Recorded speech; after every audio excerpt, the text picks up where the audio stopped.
All right, here we go. The mighty return of John Salley. Welcome back to Vlad TV. What's up, man? Oh, man. People thought I was on punishment. Nah, never that. No, I was like, I'm building my own empire. Yeah, you gave me the keys. Yeah.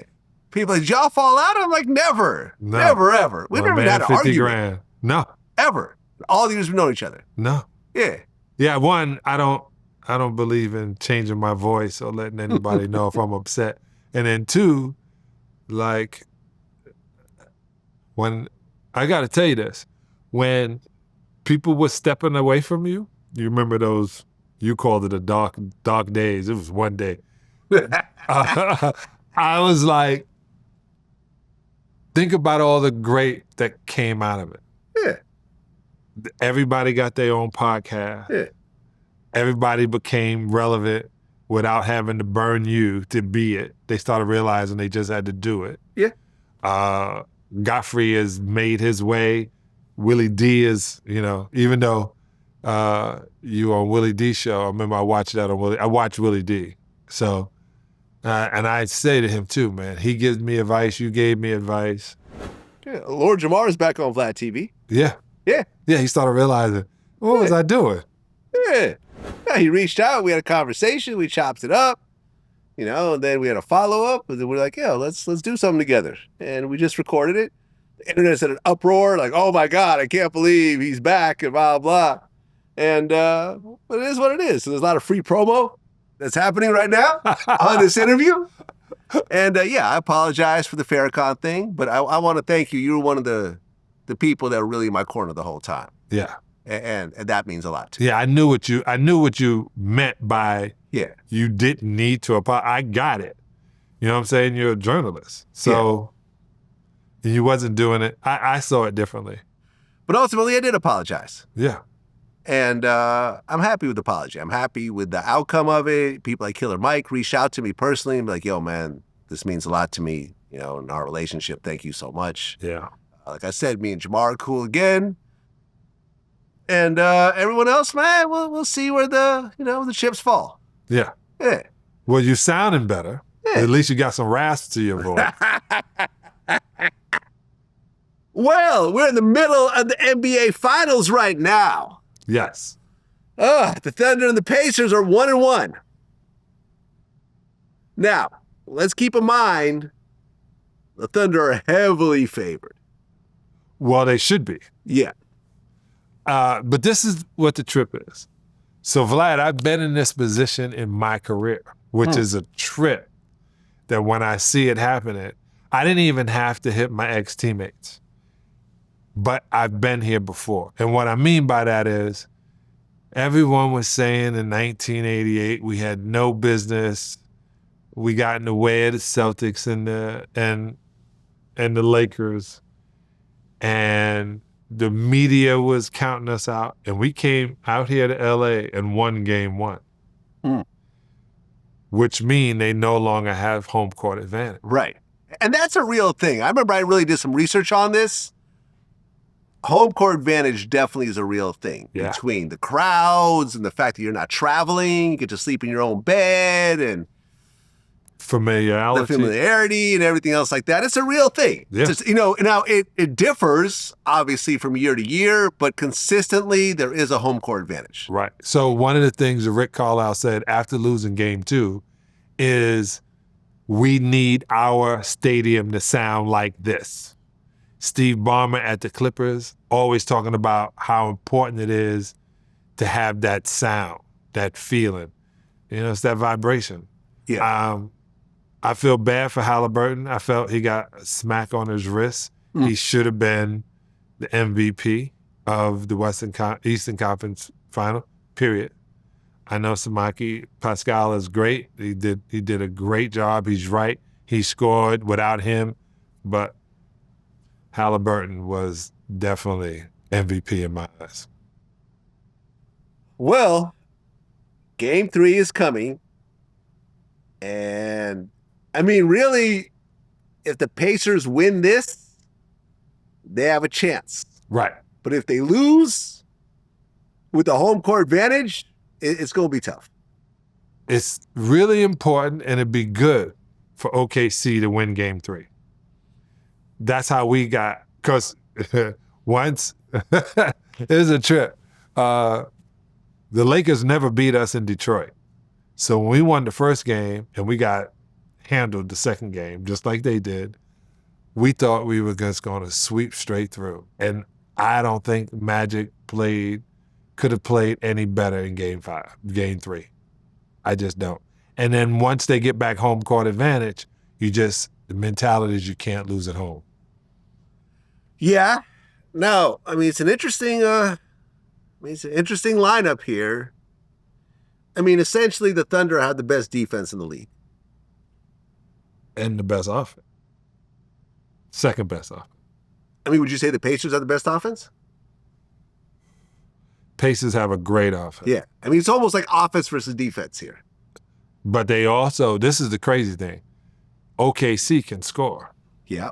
And they learn if you're going to beat the Pacers, you got to have more than 110 points. If you don't have 110, if you don't have 120, you got to wear them down. Yeah, I mean, do you feel that SGA really is MVP? Yeah. I mean, he got it obviously, but do you think he deserves it? I think he's worthy of the MVP, 100%. I really do. But if you were going with stats, Joker had better stats. But the MVP is for the league. Yeah. And I think the image of the league was better with SG, with Shy.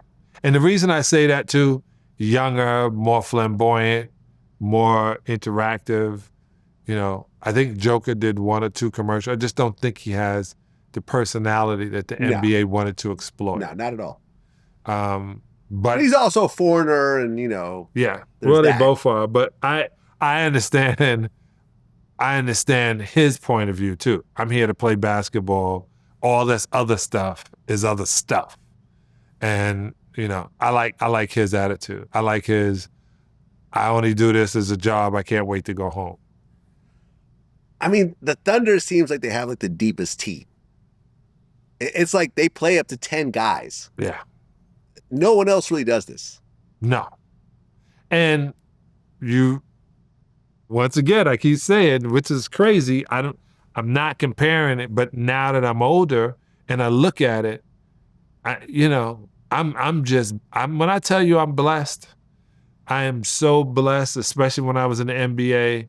I went to the right place at the right time everything aligned for me. So I just happened to be one of the guys Chuck played. And we would only play 9 players through it. And period. You were 3 guards. There was 3 small forwards. It was a trip. It was exact. So you had to stay in shape and you couldn't get hurt. If you got hurt, that would hurt the team. That was the mentality.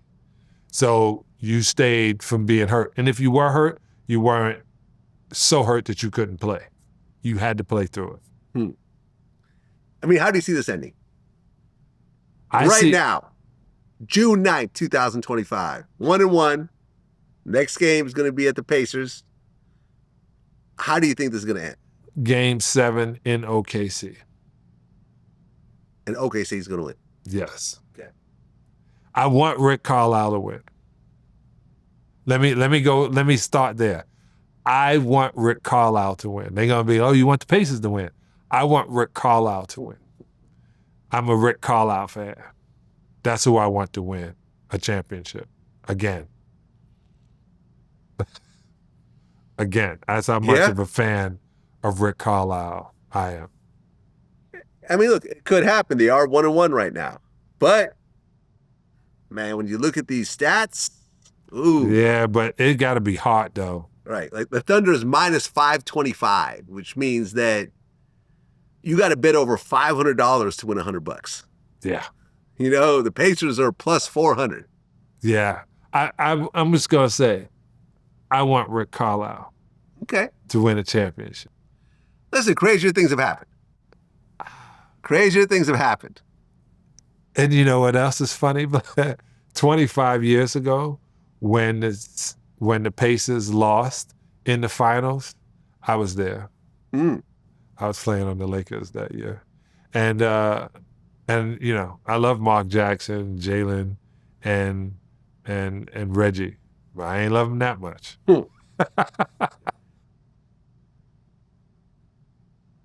Well, speaking of the Pacers, and this is pretty close to home, the Halliburton choke.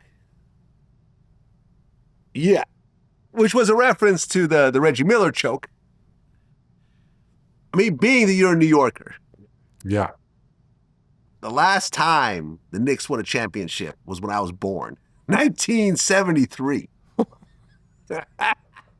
51 years ago. Yes. I mean, did you expect something to happen this year? I mean, they came farther than previous years. Okay, but first we got to go on. They cheated the Pistons.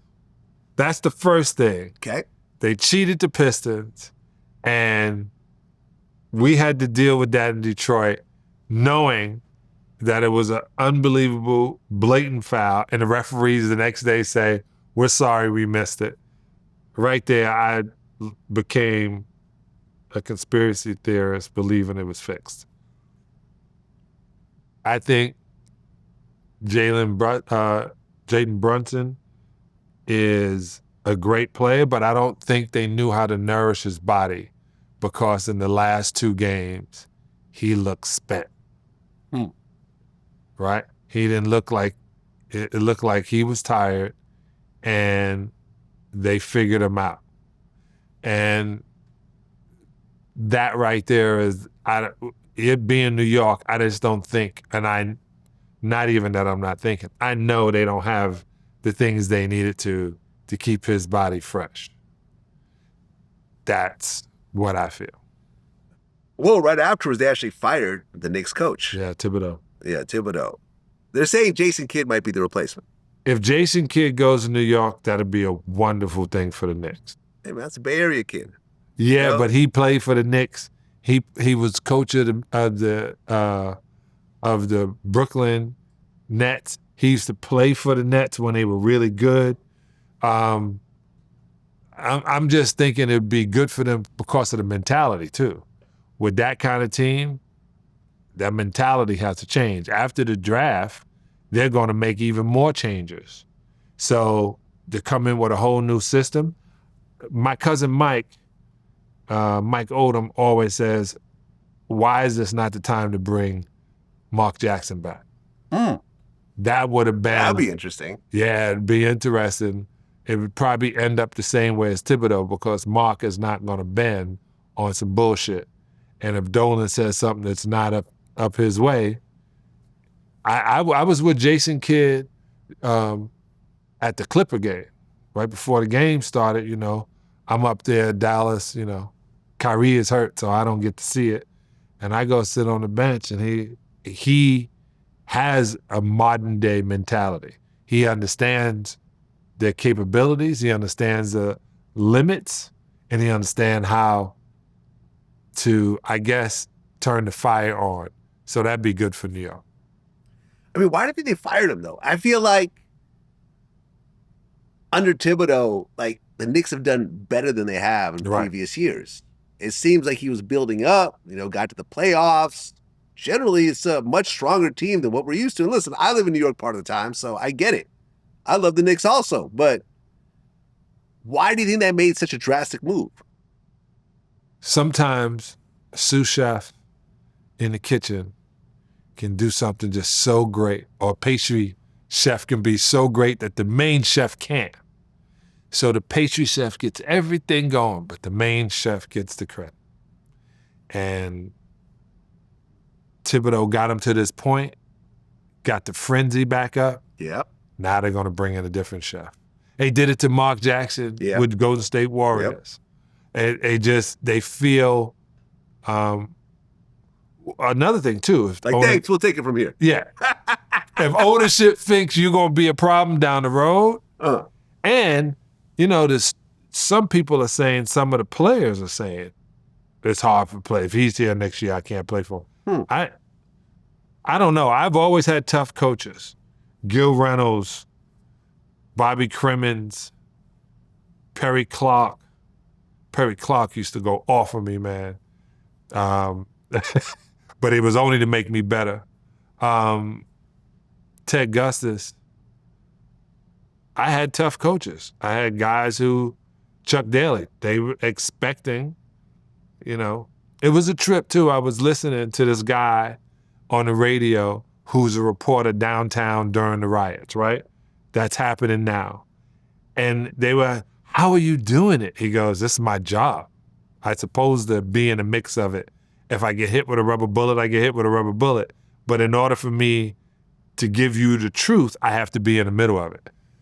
I'm the same way when it comes to basketball. And I don't think I've ever gotten tired. I'm playing basketball. You don't get tired to playing basketball. You get tired if you're running, a marathon, I get it. When you're playing basketball, it's all up in your brain. And you don't get tired. I mean, with all the coaches you played for, was Phil Jackson the best coach, you think? Coach? Coach. Strictly coaching. No. Really? Who was better than Phil Jackson? Chuck Daly. Why so? He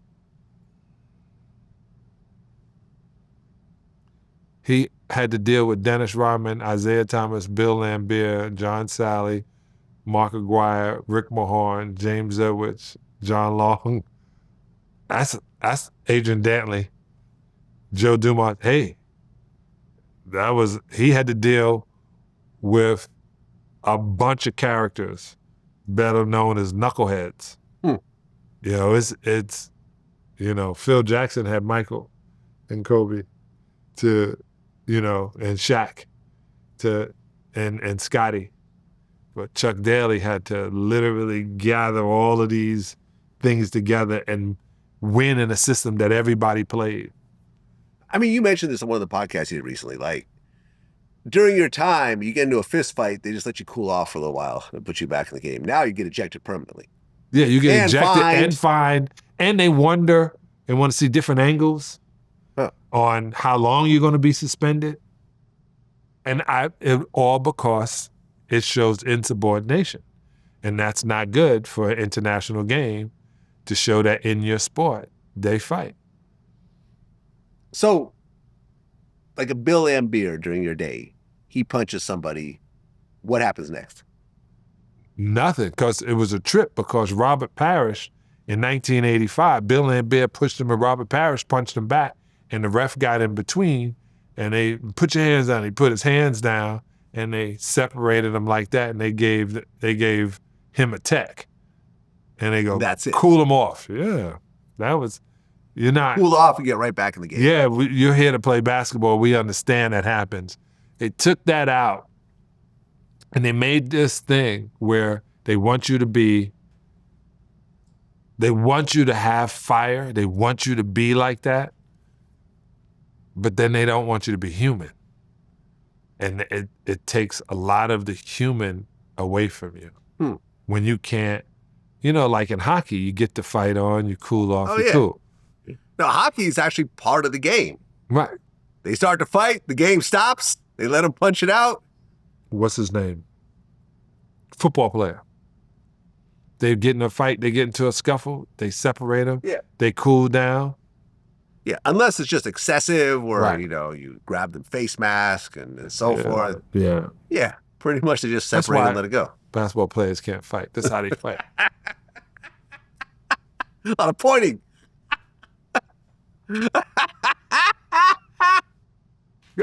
God rest his soul. Kobe walked up on Chris like this. You don't walk up in a fight like this. That's on television. Who? Chris Webber? Chris Childs. Okay. And gave him that two-piece. Pop out. It's because your hands out here. Your hands need to be in striking range.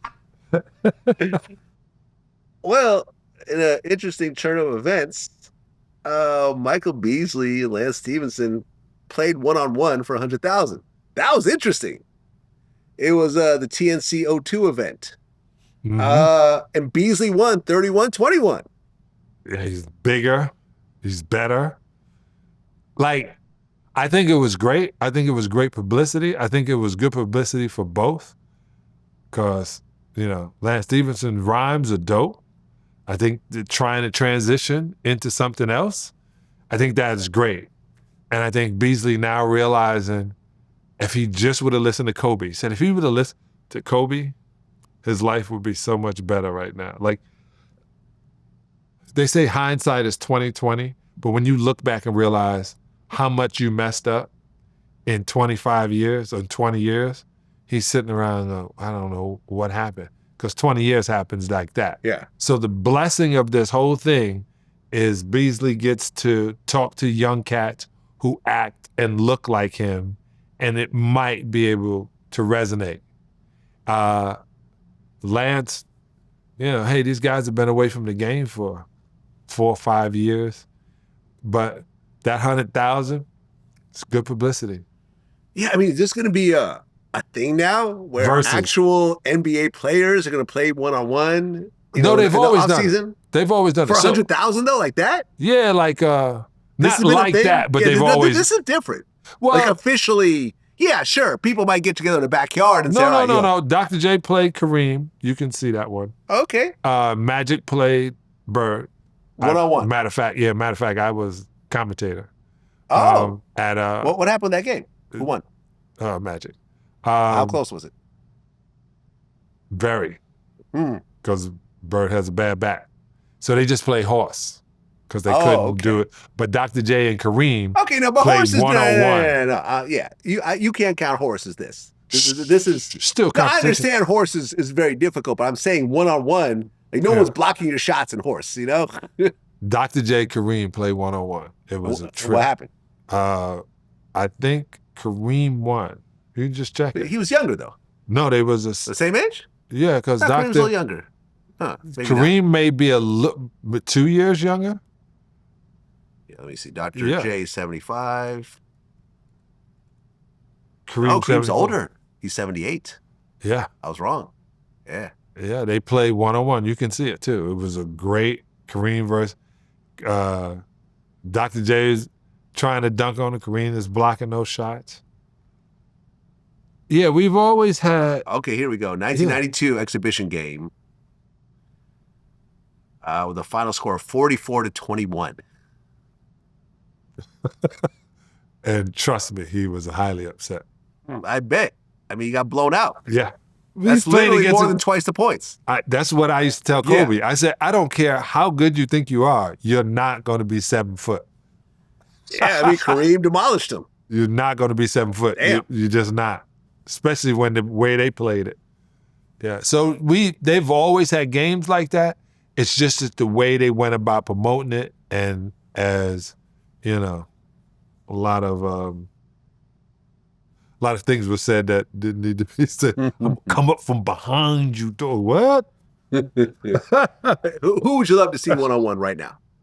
If you could pick any two players actively in the NBA right now, one-on-one. LeBron versus KD. Oh. Now you're the KD super fan, so you're going to give it to KD? Yep.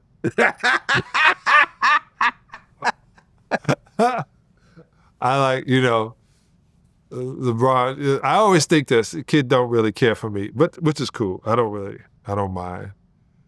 But I think he's an unbelievable talent. But KD is still my favorite. Oh. Yeah. I mean, speaking of KD, who has a similar build as you, like, how did the Spider name come together? Everybody. I never called you that. Right. Everybody has nicknames someplace, but one day they said I was so skinny, Vlad. My boy said, you look like a daddy long leg spider. And I was like, that's it. That's my name. Spider Salley. They were like, that shit is whack. They didn't say that down in Georgia. I was like, no, it's not. But then by the time I got to college, I was like, say Spider Salley. So that's kind of where I got it from. Nobody thought of it. I'm like Kanye, you know what I'm saying? Call me Yeezy. The next day, why you calling me Yeezy? Call me Ye. What you calling me Ye? Like, can't make your mind up. Well, I actually looked it up on AI. This is what they say. John Salley's nickname, the Spider, was given to him due to his long limbs and defensive prowess, which allowed him to stick to opponents like a spider's web. Sports articles say he was known for his ability to block shots and create havoc in the paint. True that. I love that. That's a true statement. Yeah, I watched my cousin see something. He'll send it to me. And I look at when I jump and take off.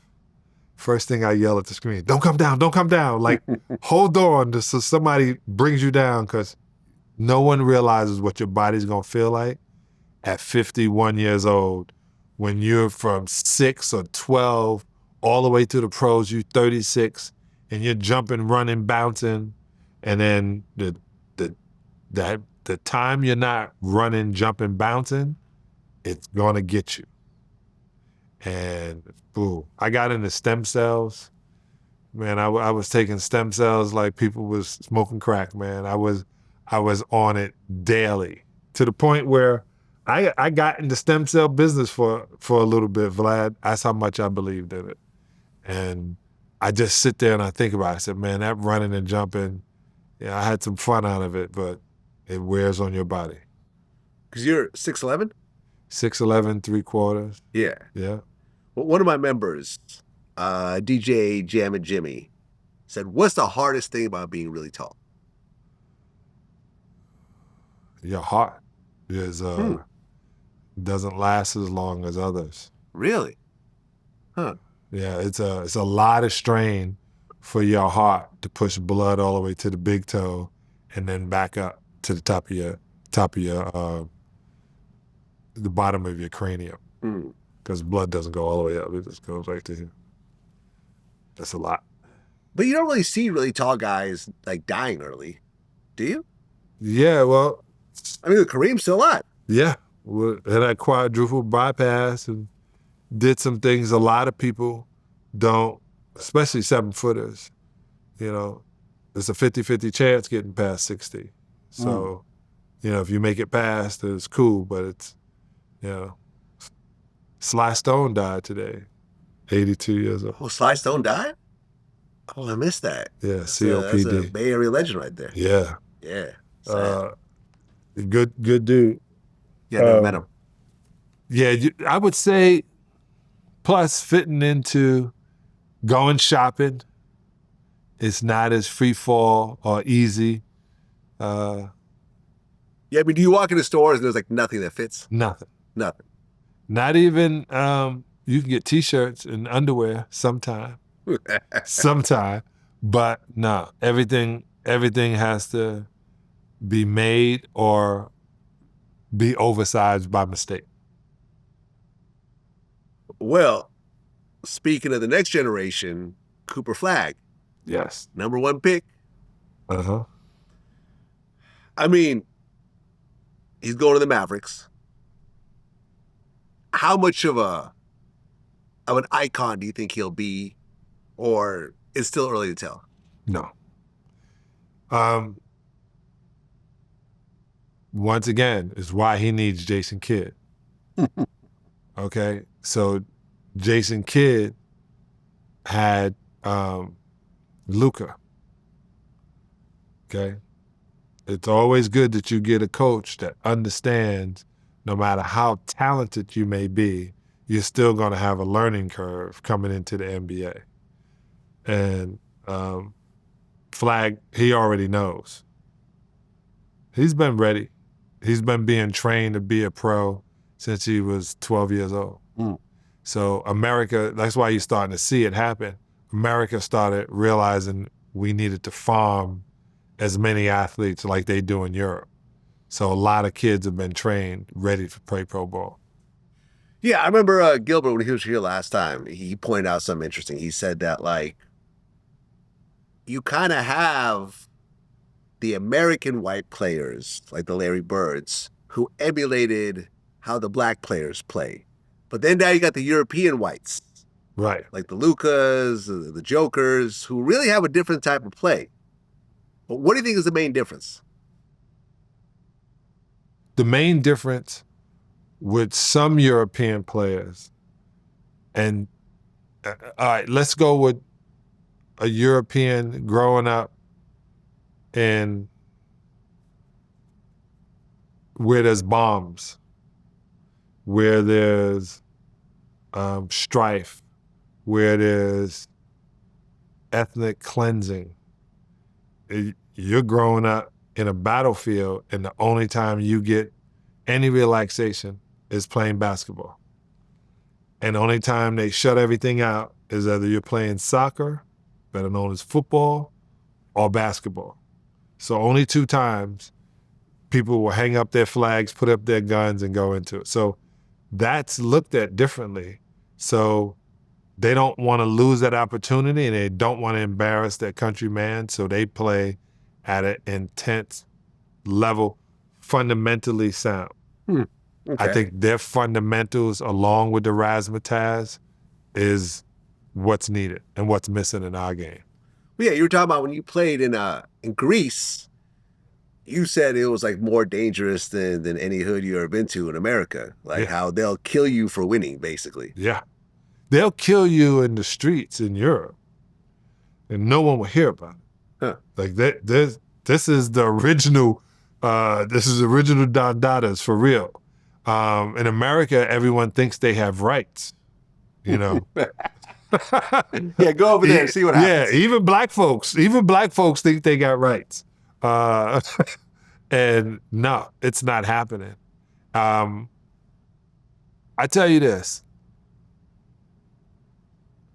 When just thinking about Gilbert knows how hard it is to get his son to realize every single basket is as important. The only thing that's important is your next basket. It's not anything else. And like his son doesn't have to like Shaq, did the video with his son. Hey, you don't really have to become a basketball player. You can just help me run this business. I get where Shaq is coming from, and I get where his son is coming from. But Gilbert's son is going to be a great, great pro. I just hope he realizes he's going to be great, not just because he's Gil's son. He really put the work in. Well, speaking of Gilbert Arenas, when he was on my show last time, we kind of had a roast fest with your homegirl, Larsa Pippen. Where, because, Marcus Jordan just got arrested, right? For the drugs thing. You're going to bring me in on it? I'm going to bring you on this. And I don't know did you see the mugshot? Yes. Where his glasses are like halfway up his head? Like, who wears glasses like this? And I remember I was like, I blame Larsa Pippen for this. I don't know why, but somehow she's to blame for this. And Gilbert's like, yeah, I agree. This is Larsa Pippen's fault. We were just joking, right? I'm Team Larsa. Okay, so Larsa DM'd me and said, stop talking about me, you fucking loser. She brought it back. You tell her age, based on the insults. That's some 80s insults. Fucking loser. Fucking loser. Loser. Loser. I am Team Larsa. Yep. Let me just say it. I just said that about Shaq's kid, that Michael Jordan's son. It's a heavy crown to carry, man. You don't get to be human. You get to be human, but you're human with a magnifying glass on you. So if you put the magnifying glass and the sun is on you, you're going to get burnt. So that's what happened with Michael's son. It's just so much happening that eventually he was going to get burnt. Oh, look, she just did an interview, my man, Jason at Hollywood Unlocked, and she went in on me, called me a loser, said, oh, why you talk about a woman? Why don't you talk about a man?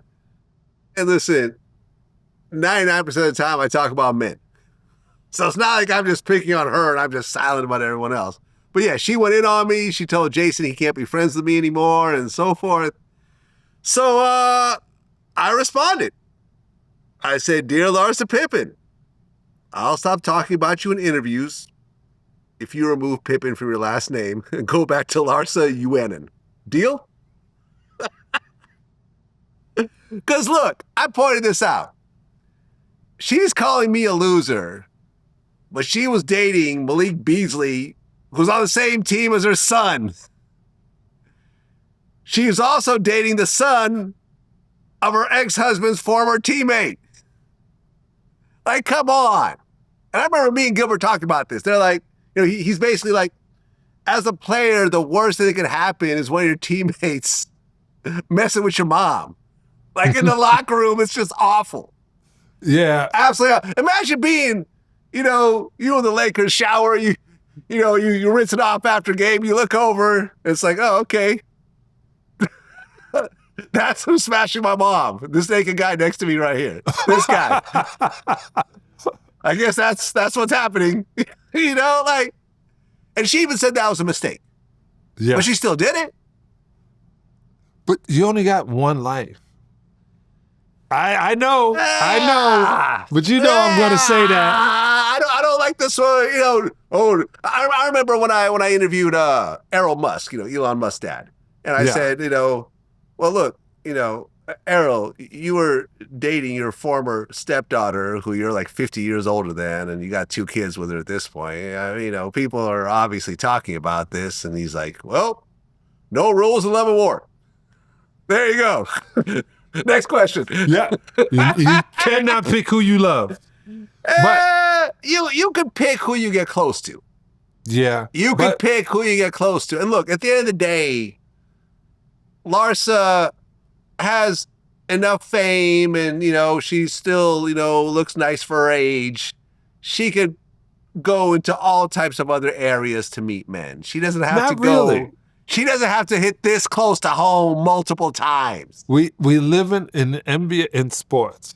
We live in a fishbowl. I remember I heard somebody say, why do these entertainers pass guys from girl to girl and girls from guy to guy? Like, why is this person with this person, not she with this person and she was because that's the food in the fishbowl. It's a fishbowl, and only a certain amount of food. That's it. There's a certain amount of food that comes down, and it's in a fishbowl. It live in a fishbowl. And if you walk up and somebody goes, "Oh my God, you're beautiful. How you doing?" And she goes, "Larsa," and they'd say, "Like Pippin?" And you're like, "Yeah, that's me." Now the person has already in their brain what they think about her without even knowing. And 2, she can't really do anything. So whatever is in the fishbowl, you're going to eat. Listen, whatever. I'm still team Scotty on this one. I'm still team Larsa. I'm still team Scotty. Scotty, hit me up, man. I got your back. This tweet is going viral, by the way. Right now, I think WorldStar posted it and so forth. Change your name. Yeah, just change your name. Just keep Scotty out of it. You don't have to keep the Pippen name. You really don't. You call yourself whatever you want. Have you interviewed Scotty? No. Never even met him. No? Never even met him, yeah. I would love to. Yeah. I interviewed Dennis Rodman. Yeah. That was a great interview. But no, I never, but look. Scotty, I'm rocking for you, man. I'm rocking with you. Scotty, come do Vlad. Come do Vlad. He won't ask you any questions about Larsa. I mean, look, remember she was messing with Future to the point where Future made a song referencing her. It's just a lot, man. It's a lot. Listen, we all have exes, and Future was that was superstar status. He's a rock star. He's a rock star. Yeah. He's a rock star. Yeah. You can't, that's on, that one right there is on, what do you call that list? Did you get on? Hall pass. It's a hall pass. A hall pass, If your girl says, "Oh, she kicked it with Future," you can't even be mad. Yeah. I don't know. Depends on the girl, though. Depends on the girl. Depends on the girl. Depends on the girl. And look, I was the big fan of Larsa getting a piece of Scotty's pension. That always bothered me. I didn't get that. Yeah, I didn't like that. I just didn't like that. But this is what comes with not having a prenup. So you think if they would have had a prenup? Come on now. When Scotty met her, he said he was on his boat, and it was during, I think it's coming up, like on the night on Juneteenth, is Chicago Boat Week. I think that's when he said he met her. And she passing, and he was passing in his boat, and she was it had to be after that. And he saw he turned his boat around and got right back up to the boat. And her father was against it at first. And then he was like, all right, he gave in. Yeah, I mean, people are saying that, oh, you're just hating on Larsa because you can't get her. You can't get a girl like her. I am not interested in Larsa Pippen at all. Zero, zip. She can walk in this room. She could throw it at me. I'll turn it down and walk out. Liar. No, I'm dead ass. I'm dead ass. Okay, I'm dead ass. Trust me. No, honestly. You'd be surprised what I've turned down over. She gonna have... You'd be surprised. She gonna have you doing cocaine with your glasses on backwards. Man, listen, maybe there's certain things she can do. Maybe her vagina rotates. You know, she got some shit that no one's ever seen before. I don't know. You know, her tongue splits in three, and you know, I don't know. I don't know what she does to be getting all these young NBA dudes. I don't know, and sons of NBA dudes. But for whatever reason, she's getting it going. But like I said, all she has to do, Larsa, just change her last name. And I'll never mention you again. That's my word. Just change your last name. Oh. Just get rid of the Pippen, and we'll be all good. You'll never hear from me again. Well, speaking of prenups, Travis Hunter just got married after getting drafted. No prenup. Well, he deserves whatever he gets. Whatever comes with it. And this is a trip. I had a prenup. They only last 8 years. No, they don't. How long does yours last? Forever. Oh, that's absolutely false. Well, first thing they told me is I had an 8-year contract. Nope, absolutely false. That's a myth that I've heard before. Absolutely not true. Oh. No, prenups do not last 8 years. How long do they last? Forever. Until it gets canceled or changed. Let me call my wife right now. No, I'm serious. I've heard this before. Yeah, I've heard this before. I was told this by a lawyer. Prenups do not expire after 8 years. My lawyer said, if you're going to divorce, you better do it now. It was 1999. And he goes, you got 1 year left, 2 years left before it becomes a point where it's 50-50 here in California. Here we go. In California, prenuptial agreements are generally valid for the duration of the marriage, meaning they do not expire after 8 years or any other specific period. Why did he even say 8 years? Because that's the rumor. That's the rumor. Yeah. They remain in effect until the marriage ends through divorce or death. However, couples can include provisions within the prenup that do have expiration dates, such as a sunset clause, that make specific parts of the agreement invalid after a certain number of years. But no, this whole it's over after 8 years is absolute nonsense. Yeah, isn't that funny they even have it there? They even have it. I didn't put in 8 years. I said, actually, no, I did. I said do prenups last 8 years. You're right, you know. So actually, I put the number in there. But no, they do not last 8 years. They last forever until somebody dies or there's a divorce. Yep. Sorry, man. I just say this about Travis. Whatever she does makes him not have to worry about anything else. And he plays, he can be his talented self. Man, listen. We see it because we've seen that look before. I have seen this before. This I've seen before. Right. This I've seen. And it's not like she brings him a bunch of peace in the public and everyone's so supportive of this relationship. There's so much drama around this between like her not kissing him during the wedding and not standing up when he won the Heisman and videos with other guys and so forth. I don't really get the impression that she's into him as much as he's into her. And that's a dangerous place for a man to be. Yes. That's a very dangerous place. Did you say she didn't kiss him when they got married? No. They were doing like a dance and he goes to kiss her and she kind of like moves her head a little bit. Yeah, I'm not with that. She even said that when they met, she didn't find him attractive and until she found out who he was and that type of stuff. And you and I, well, not you, because you're obviously a professional NBA player, but I have met women where, like one of Too Short's exes, like this happened. I remember, like I met her, I introduced myself. She's like, okay, yeah, whatever. And then I guess she went look me up afterwards, and then she like DM'd me. This was years and years ago. Yeah. Oh, hey, I met you at the club in San Francisco. And I'm like, oh, okay, now you know who I am, and now you wanna. Yeah, now you wanna holler at me. Yeah. So this happens all the she time. Mike Jones you. Mike Jones. Exactly. But it has always happened. Yeah. Now, if it turns out where she does what everyone thinks she's going to do, shame on her. Karma's a bitch. Look, like Sebastian Telfair, who went through a really ugly divorce, said that divorces are one of the greatest transfers of wealth in America, especially in professional sports. Yeah. Like literally hundreds of millions of dollars move from the players to the ex-wives during these divorces. A lot of these guys don't get prenups. And I'm going to tell you, to all the men listening, if she doesn't want to do a prenup, she's not the one. I'll just put that out there flat out. Yeah, I agree with you. If she doesn't want to do the prenup, she is not the one. Now, the prenup doesn't mean she has nothing. There is a million different prenups. There can be prenups where she can be a multimillionaire at the end of that prenup. Mm-hmm. But if she does not want to do it, she just wants to work it out through the courts. If it doesn't work out, if she says, oh, we'll never get divorced. What was it 55, 60% of marriages? 62%. 62% end in divorce. And you don't want to get a prenup? That's like saying, yeah, well, I'll just jump out of this airplane without a parachute because, some people do survive. Yeah.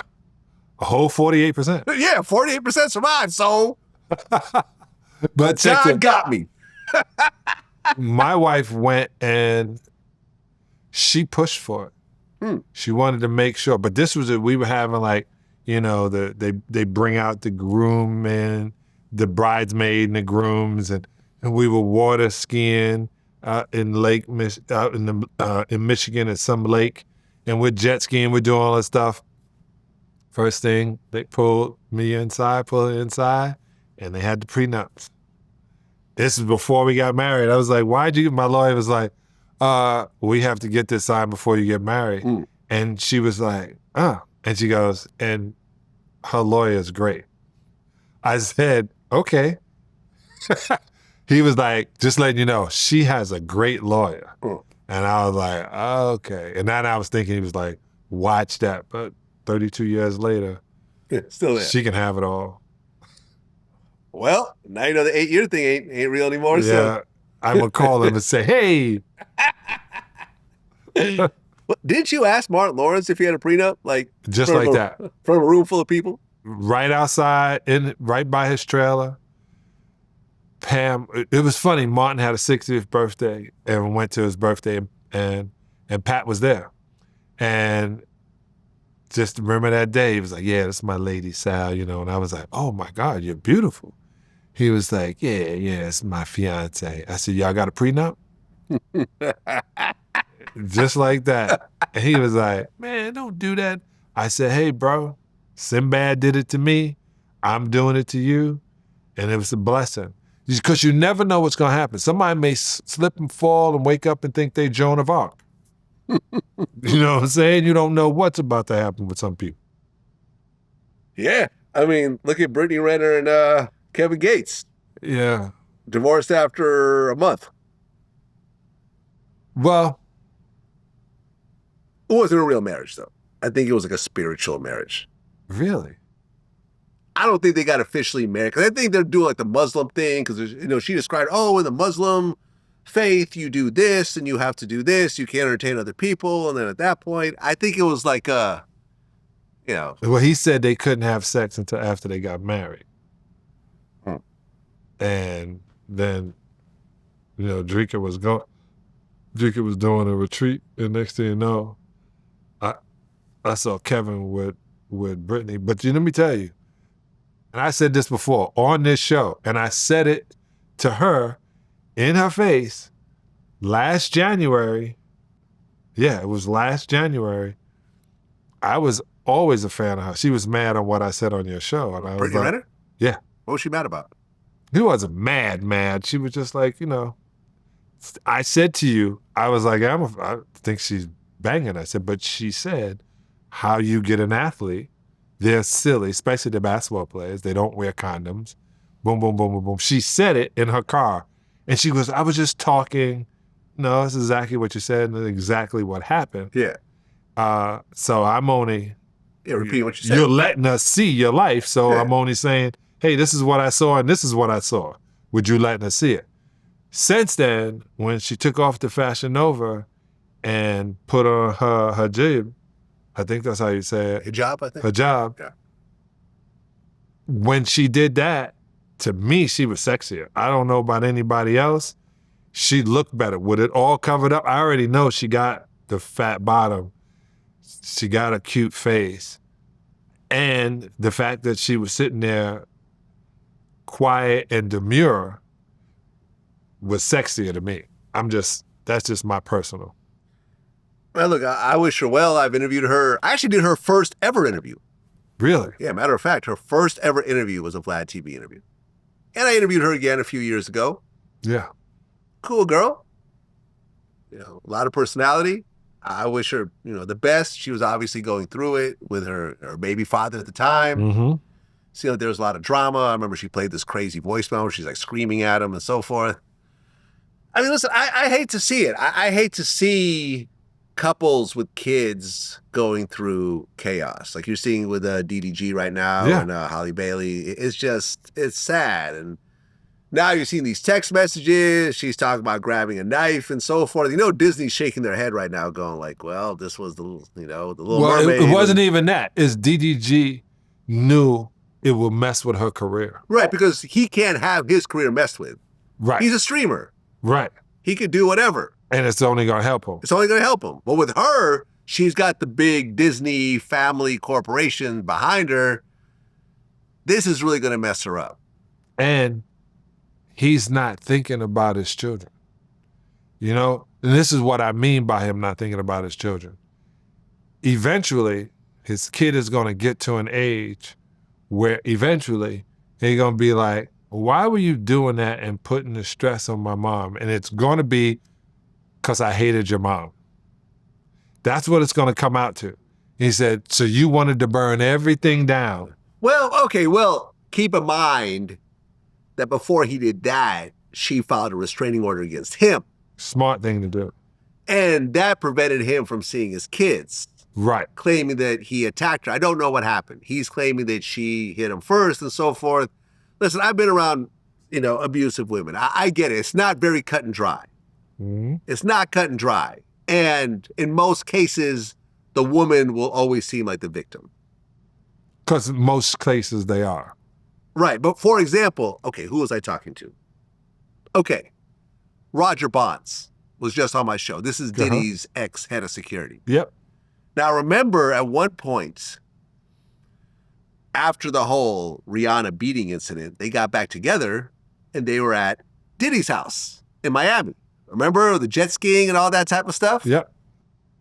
So Diddy wasn't there, but he sent Roger to overlook the house while they spent like a week or so over there. And he talked about a conversation he had with Chris Brown. And Chris basically said Rihanna would always hit him. First. And that incident in the car was not the first time. He basically said like she's just really mean.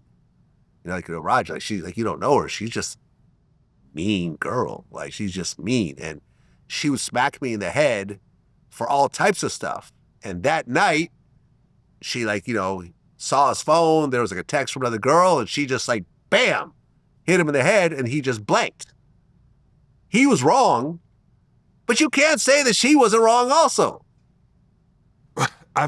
Okay. Have you met Rihanna in person? Yes. She's a big girl. She's wonderful. She's like 5'10". You throw some heels on, she's like 6'1", 6'2". She's like my height. She's wonderful.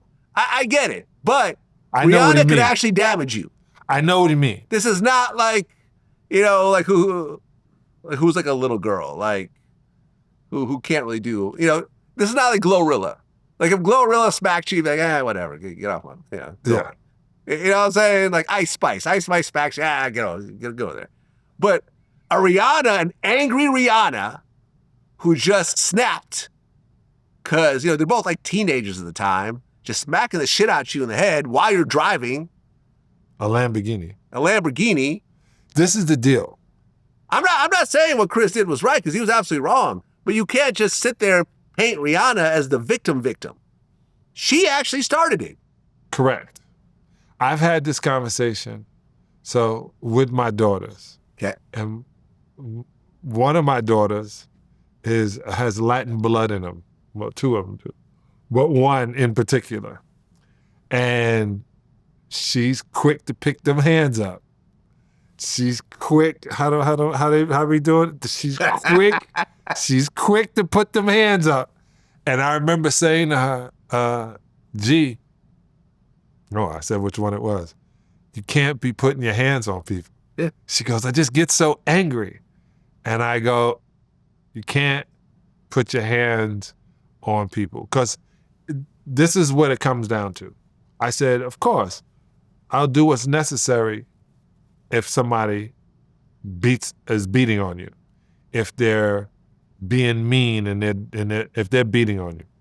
But if you're jumping the gun and painting people's cars and smashing their windows and you hitting on them and you wind up getting your beat up, can't come to me and say he beat me up. Like I told you, these not your children, it's not your property. You can't put your hands on people. Yeah. And once you do that, you can't assume what the person's reaction will be to what you did. Right. You should never put, you just got to walk away. Or get a heavy bag and make her go in the gym with you and stand behind the heavy bag and make her hold the heavy bag while you're hitting it and then switch position. But you have to figure out a way to deal with your emotion without succumbing to putting your hands on somebody. I wanted to put my hands on somebody so bad not too long ago, Vlad, that I literally felt I had to go lay down and take a nap because I had to think, I'm not going to get away with it. Yeah. I'm not going to get away with it. Yeah. And that moment of me punching him in the head and hopefully a spike going through it, like in the movies, you may feel you're going to get enjoyment, but that anger is just one letter away from danger. Yeah, no, you're not going to win. You're absolutely not going to win. But and women know that. And women will sit there and hit you and say the most disgusting things to you because they know that once you snap, they're the winner. Yeah. You're the loser, they're the winner. Whatever leads up to it doesn't matter. And everything is a all. camera now. And everything's on camera, right. If you don't have it filmed, I used to say privacy is my security. But now, you can't really, there's no privacy, there's no security. And if somebody feels that they have a right to do that to you, man, you got to get out of that situation unscathed. You can't go back to it. Yeah. Can't go back to it. I mean, what advice would you give Zion Williamson right now? One of his exes is accusing him of rape and kidnapping. I guess there's a lawsuit. He denied it. And of course, Mariah Mills pops up again. She tries to sue him too. Tony Busby turns her down. I remember I was talking to a friend of mine about this today, and we were talking about Mariah, and she was like, yeah, you notice like a lot of sex workers, they really don't put, their clients on blast and stuff like that. And I'm like, well, what about Mariah Mills? And she's like, she seems like she's actually crazy in real life. She's like, she's the exception because she seems like she's just touched. I just wonder, and, I watch Zion walk and I watch how he's dealing, and I just don't, it's 2025. It's kind of hard not to have good people nowadays in your corner. You have seen all the mistakes. We have seen the mistakes of hanging out with the wrong people, drugs, different kind of substance abuse, women words you say. Yeah, I mean, the wrong tweet will mess up everything. we've seen it all. There's no reason for anyone to repeat it. Yeah, like for example, I had Nick Young on my show. Yeah. I remember the first interview. This was like a while ago. I remember it was like a TMZ interview, and they were like, "Hey, do you think weed should be legal?" He's like, "Oh man, they should legalize cocaine." And then at that point, it seemed like his whole career changed after that statement. I'm sure he was joking, Right. but there's certain jokes as a Laker that you just don't make. That is one of them.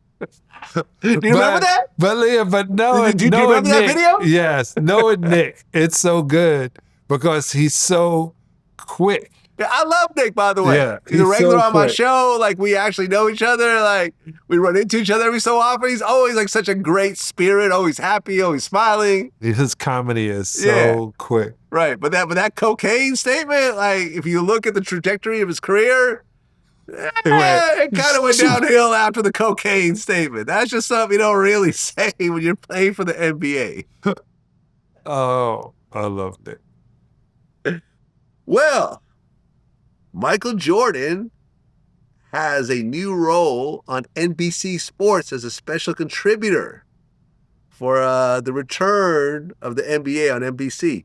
He's rumored to be making $40 million to do this. Now, they're saying that's not exactly true, but he's worth like $3.5 billion. Right. So you got to give him a big bag for him to get out of the house.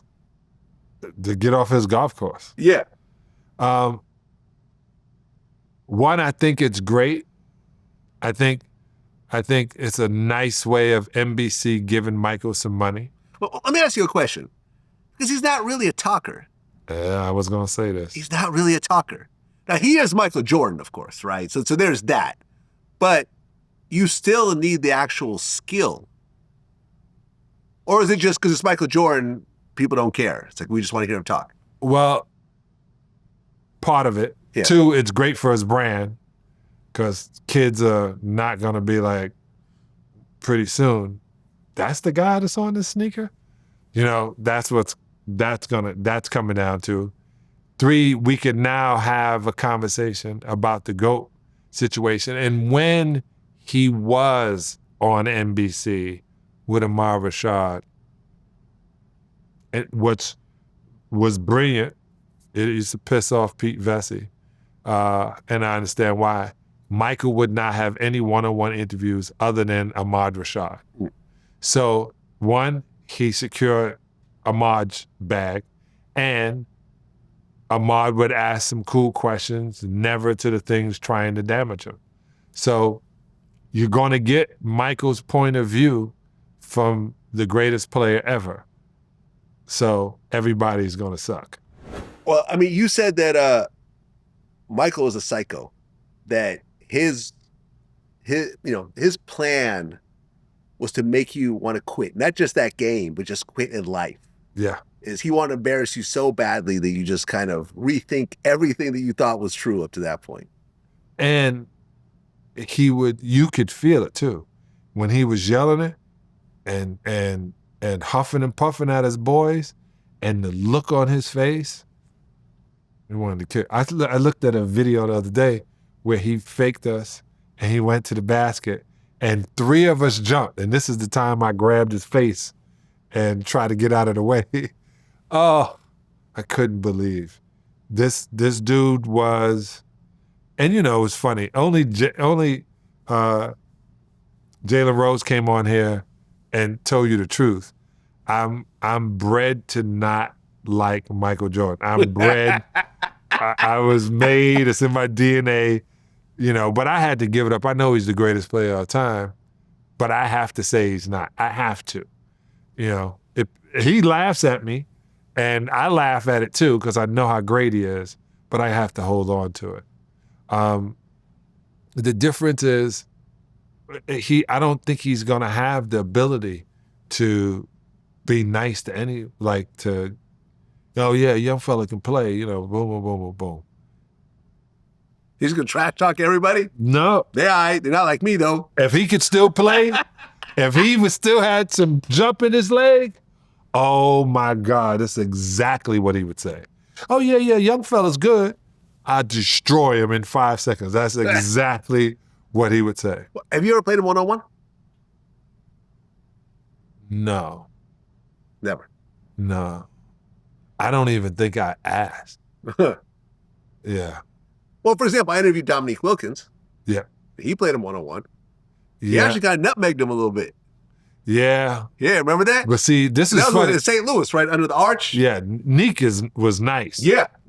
Neek was Yeah, I mean, nice. he won that game from what I understand. Yeah, but I don't think I went up to MJ and said, I'm surprised I didn't, because that would have been one I could have said, yeah, remember that time I broke your left rib? Like, because that's the only way of stopping him. Well, because you used to play Kobe one-on-one all the time. Every day. How many times did you play him one-on-one? If you were to just count, just a rough number in your head. 30, 30 times. maybe 40, 30 or 40. Okay, let's just say 40. Yeah, How many of those games did you win? every single one. Every single one. He did not win a single game against you. And he actually admitted that at one point. Yeah. You know why? It's because I wouldn't play 2 games. We're going to play 1 game, one-on-one, my ball first. I did it every day. And he knew that was like the end of our... But this is true. He wouldn't leave the gym then either. Hmm. You know, it was he and I were the last to leave the gym. He was still the last to leave the gym. He was the first in the gym, and he was the last to leave the gym, because I didn't have anywhere to rush to. It wasn't like the media was rushing to talk at me.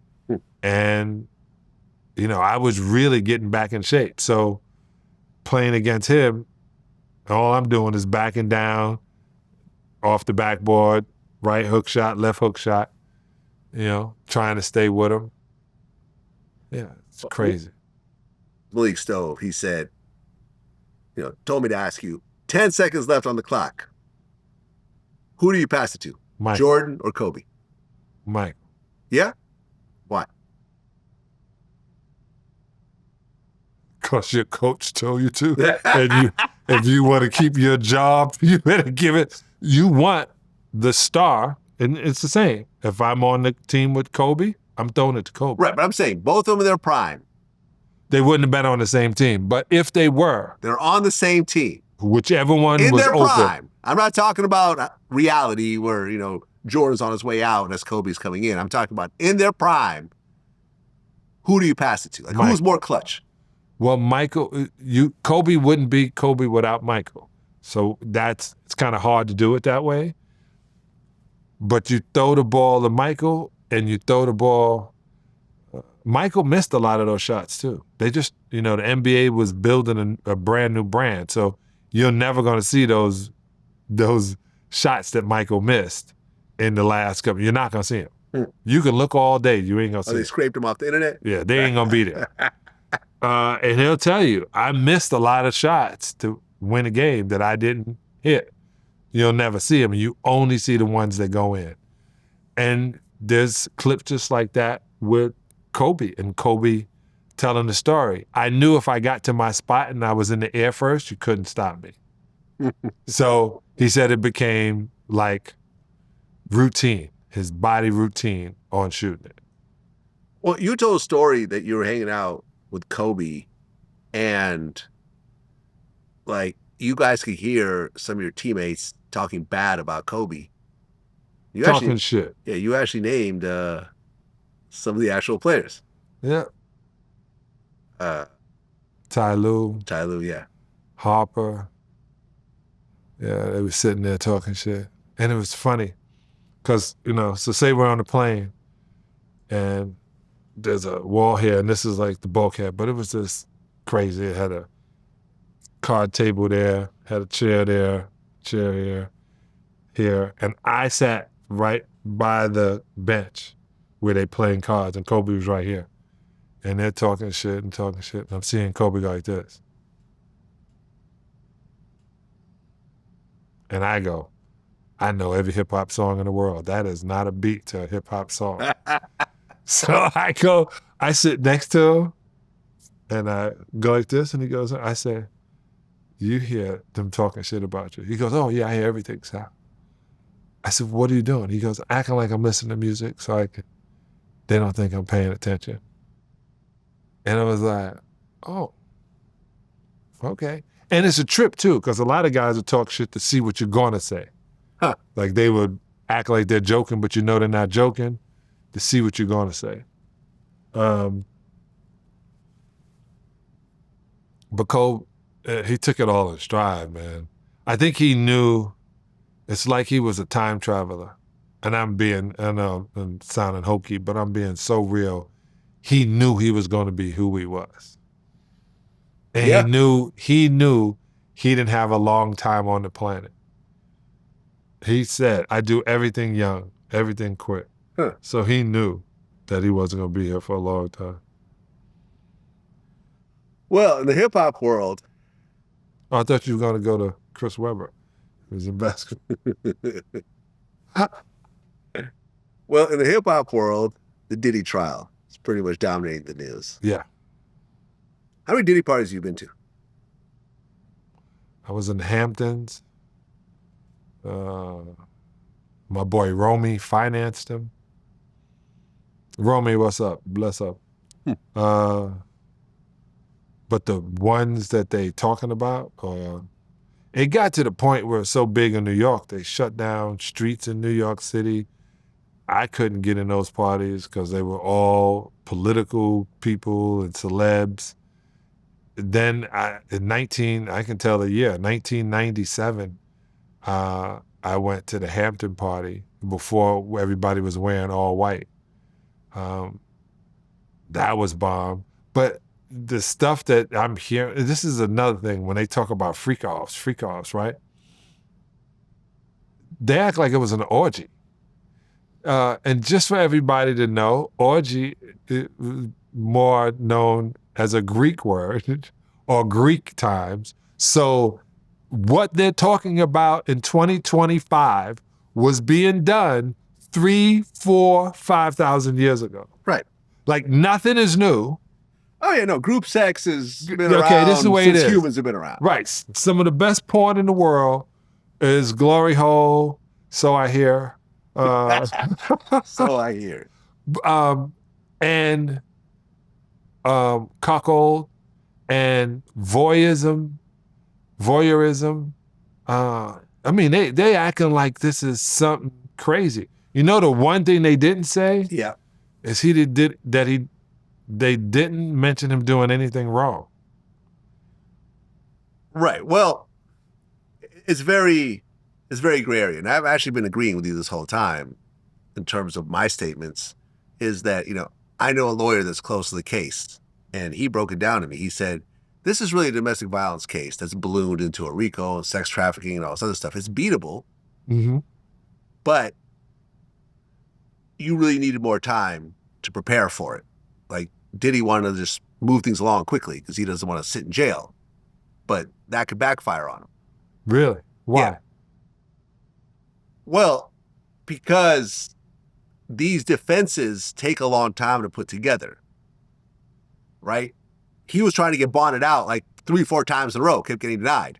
Like, you don't do that. Like, he's not really listening to his lawyers the way he should be. He's trying to run the show, but it's not his show. This is a courtroom. He doesn't really know very much about this. Yeah, he's been in a couple cases over the years, but he's not a lawyer. Right. He doesn't know how these things come together. It's a bunch of bull. It is a bunch of bull. And because even saying this is domestic violence, he's a jealous lover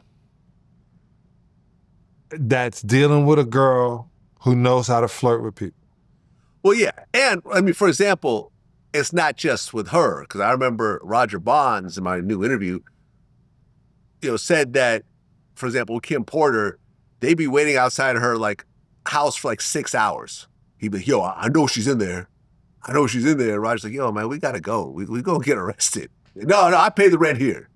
They can't arrest me. And they just be sitting there for half a day, damn near a whole work day.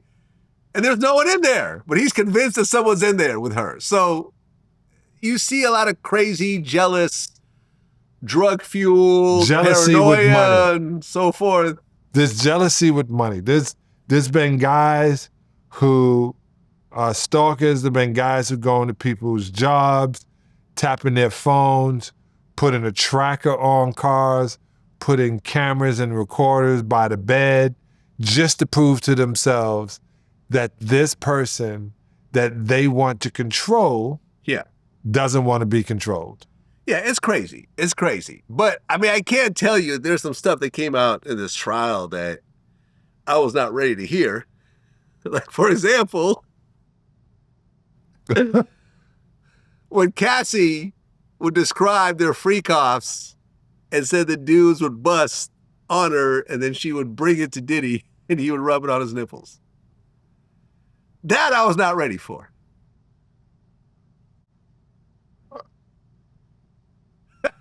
I was not ready for that. Listen. So I just interviewed one of the male escorts, the Punisher. Yeah. He's doing everybody's show. He's doing everyone's show. Yeah. Right.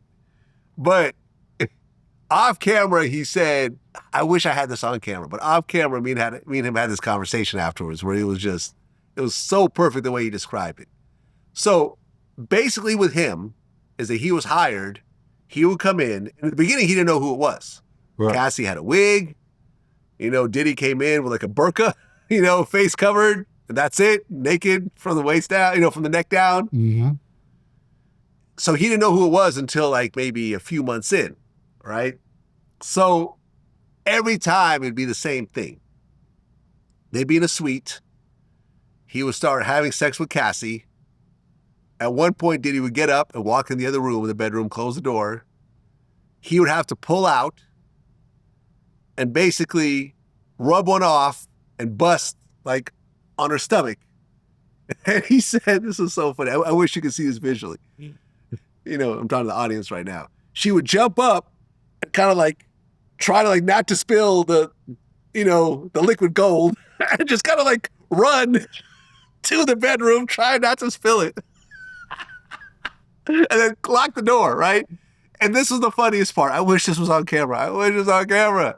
He said, and when I was watching the trial and Cassie said that she would rub the cum on Diddy's nipples, I was actually relieved because all this time I thought that he was eating it. Let me just say this. Which is a fair assumption, right? Right. Like, what are you doing with it? Like, I was watching and I kept thinking before I came on the show, I said, Vlad's going to ask you about Diddy. What are you going to say? I'm going to say, I've been always cool with Puffy. And I have a friend who says, she said, the deal is some guys, like girls are down. They're down to do the freaky shit. But then some guys go too far. They go 1-2 steps too far. And it makes it, 1, a point of no return, and 2, no longer fun. It becomes dangerous and at that point. But for Cassie, I looked at her like somebody may say, well, what do you think of Cassie? I think she's the sexiest thing in the world now because she was like... She does it all. Yes. You pee in her mouth. She can run around with the... No inhibitions. With the cum all over the room and not guy. spilling none of it. That's the skill. Not to spill none of it, Favorite girls run in the over world 20 feet. Are the ones with no restrictions. Yeah. See, I guess this is the thing for me, right? I think of all the women I've been with over the course, all the hundreds, if not 1,000 women that I've been with. You and Wilt Chamberlain. Me and Wilt 20,000. 20,000. I didn't do 20,000. Although there's an interview on my channel with TT Boy where he says it's 50,000 and he literally breaks it down mathematically. He's lying. He's not lying. He's lying. He's not lying. I believe he's lying. Do you want to see the clip real quick? Do you want to see the breakdown? Yeah, I do. You want to see the breakdown? Okay, here we go. How could he not be lying? No. You said he's lying. I didn't say he was lying. I said, I don't believe that's true. Okay. He may be telling his truth, but I don't think it's the truth. So there's a difference. Okay. That's a little Cat Williams sounding. So he slept with 10,000 women. Do you know how many 10,000 You know what Okay, 10,000? hold on. I'm going to show you the breakdown. You ready? It's half. How does that 10,000 number come together? It's an average. Okay. You know, you have to average it out. Obviously, I can't name them one by one. Sure. But one time I was in a certain, you know, I was locked up. I was counting down 500, you know. But anyways, we can do it like this. You can say, as an actor, right, I would do sometimes 5 scenes a day when I got really rolling, you know. But mostly, you know, 2 to 4 scenes a day. So if you say 2 to 4 scenes a day, and usually 20 to maybe even 30 days a month. Sometimes I might work every single day. Okay. Right? And so if you averaged out 1 to 3 girls in a scene, you know, that would be, let's say, split it in half. You know, 1.5. Let's say 3 scenes, right? So that's 5 girls a day. Okay. Right? Times. Let's make it easy. Let's just make it low, because it's a low ball. 10,000 is a low ball number. Okay. You know, because I'm a straight up mother. You know what I mean? So, yeah. All right. So then you say 5 girls a day. Yeah, 5 girls, 3 to 5 girls a day, 20 days a month, right? So let's just say 100 girls a let's just say 60 or 70 girls a month, just to make it even lower than the truth. Real low, you know what I mean? Way lower than the truth. Okay, so let's say 60 girls a month. 720, right? Times 12. Right? And how many years I've been in the business? So that could put me at 15,000 or more. At that rate, you'd be at 19,440 girls. Right. And, you know, in my office, after I stopped being a regular performer, you know, I ran my company. And in my office, in my lobby, sometimes there's 20 to 30 girls every day waiting to get in to see me so they could get some work. Right. And you know, I'm a performer. And I'm a motherfucker. You know what I mean? So, of course, there was a casting. Right. So you're talking 1 to 6 or 7 girls a day. You know, for forever. You know, we used to produce 20 movies a month. I believe him. I One, see a lot of the girls in porn are repeats. Okay, yeah. So you're getting the repeat. Okay. So might that be 20,000 different ones? Yes. But the number was 20,000 and we cut it in half and made it 10,000. Yeah. Anyways, thousands and thousands. And Bill Cosby got in trouble. Yeah. I mean, look, I'll put it like this. To me, the weird part about the Diddy thing is this. I think about all the different times that I've, you know, been with a beautiful woman and we're having sex. It's a great experience. And no point did I ever think, you know what would make this even better? If a dude walked in and banged her in front of me. And then I get the sloppy seconds. Okay. And then she rubs the man juice on my nipples. Yeah, oh yeah, that'll bring it up to 10. It's at 7, that'll be 10. I've never thought that. You want to know? I've never thought that. You want to know it's a trip? Okay, that everybody is letting slip by. Let's hear it. Is rappers are always saying, "Let my man's hit now." Yeah, I mean, right? Diddy has said it a bunch of times. And being an athlete, I've never been into that, but go ahead. So most of the time, you and a crew, it's just how it is. I saw Tupac went to jail, by the way. Right. That situation you're talking about. And Mystical, right, was in the same situation. I'm just telling you, and I remember I had saved these young college guys. This girl in Vegas was acting drunk because she thought they were NBA players. And she was acting drunk and feeling up on them and doing all things. I would take you and and they were like, oh, and I like moved her out of the way and pushed it and then got security and moved. They'd be like, yo, what you doing? I said, she's setting y'all up. And he was like, huh? I said, she's not drunk. She's just setting y'all up. And they were like, at first mad because they needed some, I guess they thought, and that girl was gonna do them all. It's always a problem when that's happening. But you know, I grew up as an athlete, and you know, it's how we do it. Now listen, there are some girls that like that, and that's And you watch porn. Yeah. You like gangbang. yeah, I do like some of them. Then that's the That's true. answer. But you know, I can tell when I'm watching, you know, a scene on my laptop of the gangbang, no liquid is hitting me in the face afterwards. You know what I mean? I can tell You you gotta that. get that new Samsung. That new Samsung with the liquid Samsung with actual liquid. Now listen, this is the part I don't understand. I was talking to my homegirl about this the other day. It's like, if this is what Diddy wanted, if he wanted to be a cuckold, if he wanted, like, to see a dude begging the girl in front of him, there are so many sex workers that are totally fine with that. He used Porn them. girls. No, female sex workers. But it's always, like, you don't hear about any female sex workers. Can't sleep with them. What do you mean? Can't spend the night with a female sex worker. You don't want. You could if you pay enough. Yeah, but then that's a dangerous situation.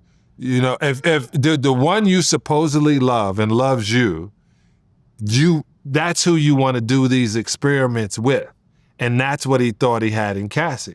Well, and he did. Also Daphne Joy, 50 Cent's baby mama. So they say. No, I mean, she took the stand. She went into detail. Yeah. You think she's lying about the whole thing, that they never even met? No. I feel love like- Daphne. So I Oh, don't I feel like you know something here. Oh, you know I- Daphne. Yeah, I know Daphne, but I'm a fan of Daphne. So No, listen, I was Daphne mad. said that she got subpoenaed. She didn't want to Yeah. testify. In fact, like, he's still paying her rent to this day. $10,000 a month. Yeah, I'm a Daphne fan. No, it's a little crazy because why are you doing all this with Diddy when 50's your baby father and he's damn near Because he don't billionaire? like her money. He don't like her anymore. Yeah, but he still has to pay child support. Yeah, And when you make that much money, child support is significant. but her life doesn't stop. And he wanted her life to stop. And obviously that's what she's into. And he's Well, gonna- no, she's saying she wasn't into it. This was something that Diddy was into, and she was doing it to please him because she was in love with him, and blah, blah, blah, blah, blah. And look, at the end of the day, look, okay, this is a trial. This is not morals and ethics and what's right and what you believe is right and wrong and what you don't think should happen. Look, he told her, for us to keep having a relationship, you have to keep letting guys have sex with you in front of me. And I'll keep paying your rent. And But she could say, I'm not into that. Okay, that's cool. So, and then she I'm said, not into this. Yeah, and she it's said, an yeah. arrangement. Yeah, I mean, she said, he said, well, if you don't want to do it, then, I'll just give you a few more months and then we'll be done. So, okay, cool. There's nothing illegal about that. No. You are dating a woman. If you want to financially support her and she's sexually satisfying you and it's a cool situation, you keep it going at the point that she says, I don't want to do, I don't want to give you head anymore. All right, well, I like head, and, since you don't want to do it, then, this probably ain't going to work out. So, Correct. there's nothing illegal by saying, I'm going to stop paying your rent if you don't want to do this. I just looked at it as I kept saying it was a distraction. Because if somebody says, I'll give $50 million in bond, it does nothing but help the state of New York, period. So when you don't take that bond money, it's something deeper than it could be. But the bond, not really. It doesn't really help New York because... It does. No, you're putting up property, but then you get that back once you show up to court. Now, it'll help New York if you skip trial and you end up in Russia somewhere. Yeah, it helps New York. Yeah, but where could he go that he couldn't be brought back? Russia. How was he going to get there? Round trip ticket before he actually got arrested. During the grand jury, he should have bought a round trip ticket to Russia and thrown away the return ticket. Steven Seagal is still there. Steven Seagal had a whole bunch of rape charges. He went to Russia and he's still there. There's a parade recently with Putin, and Steven Seagal is like the guest of honor. Edward Snowden that leaked all the FBI, defense, documents and so forth. He has treason charges. He's facing life in prison. He is still in Russia right now doing podcasts. He could have just went to Russia and said, okay, you think that America is going to start a war with Russia over Diddy to try to extradite him back? No. You think so? Start an international incident that might result in nuclear weapons because we want to get Diddy back so he'll face trial? No, it's over. You get to Russia, it's game over. Russia would love him. He could produce a whole bunch of Russian acts, and we can't call it Black Russian anymore. He'd be the Black Russian. He'd be the Black Russian. Give me a Black Russian. That's Diddy, right. get over here. They'd have to change the drink name. Mm-hmm. Nah, man, listen. At first, I was saying, okay, he's going to beat the RICO. He's going to beat the sex trafficking. He might get hit with the prostitution, maybe, 2-3 years. With time served, he might get a couple of years. But now, with everything they're throwing at him, now it's looking worse. So now I'm thinking, okay, he's going to blow trial, but he's already paid off Trump. And Trump's going to pardon him. No. The way I look at it is the fact that they got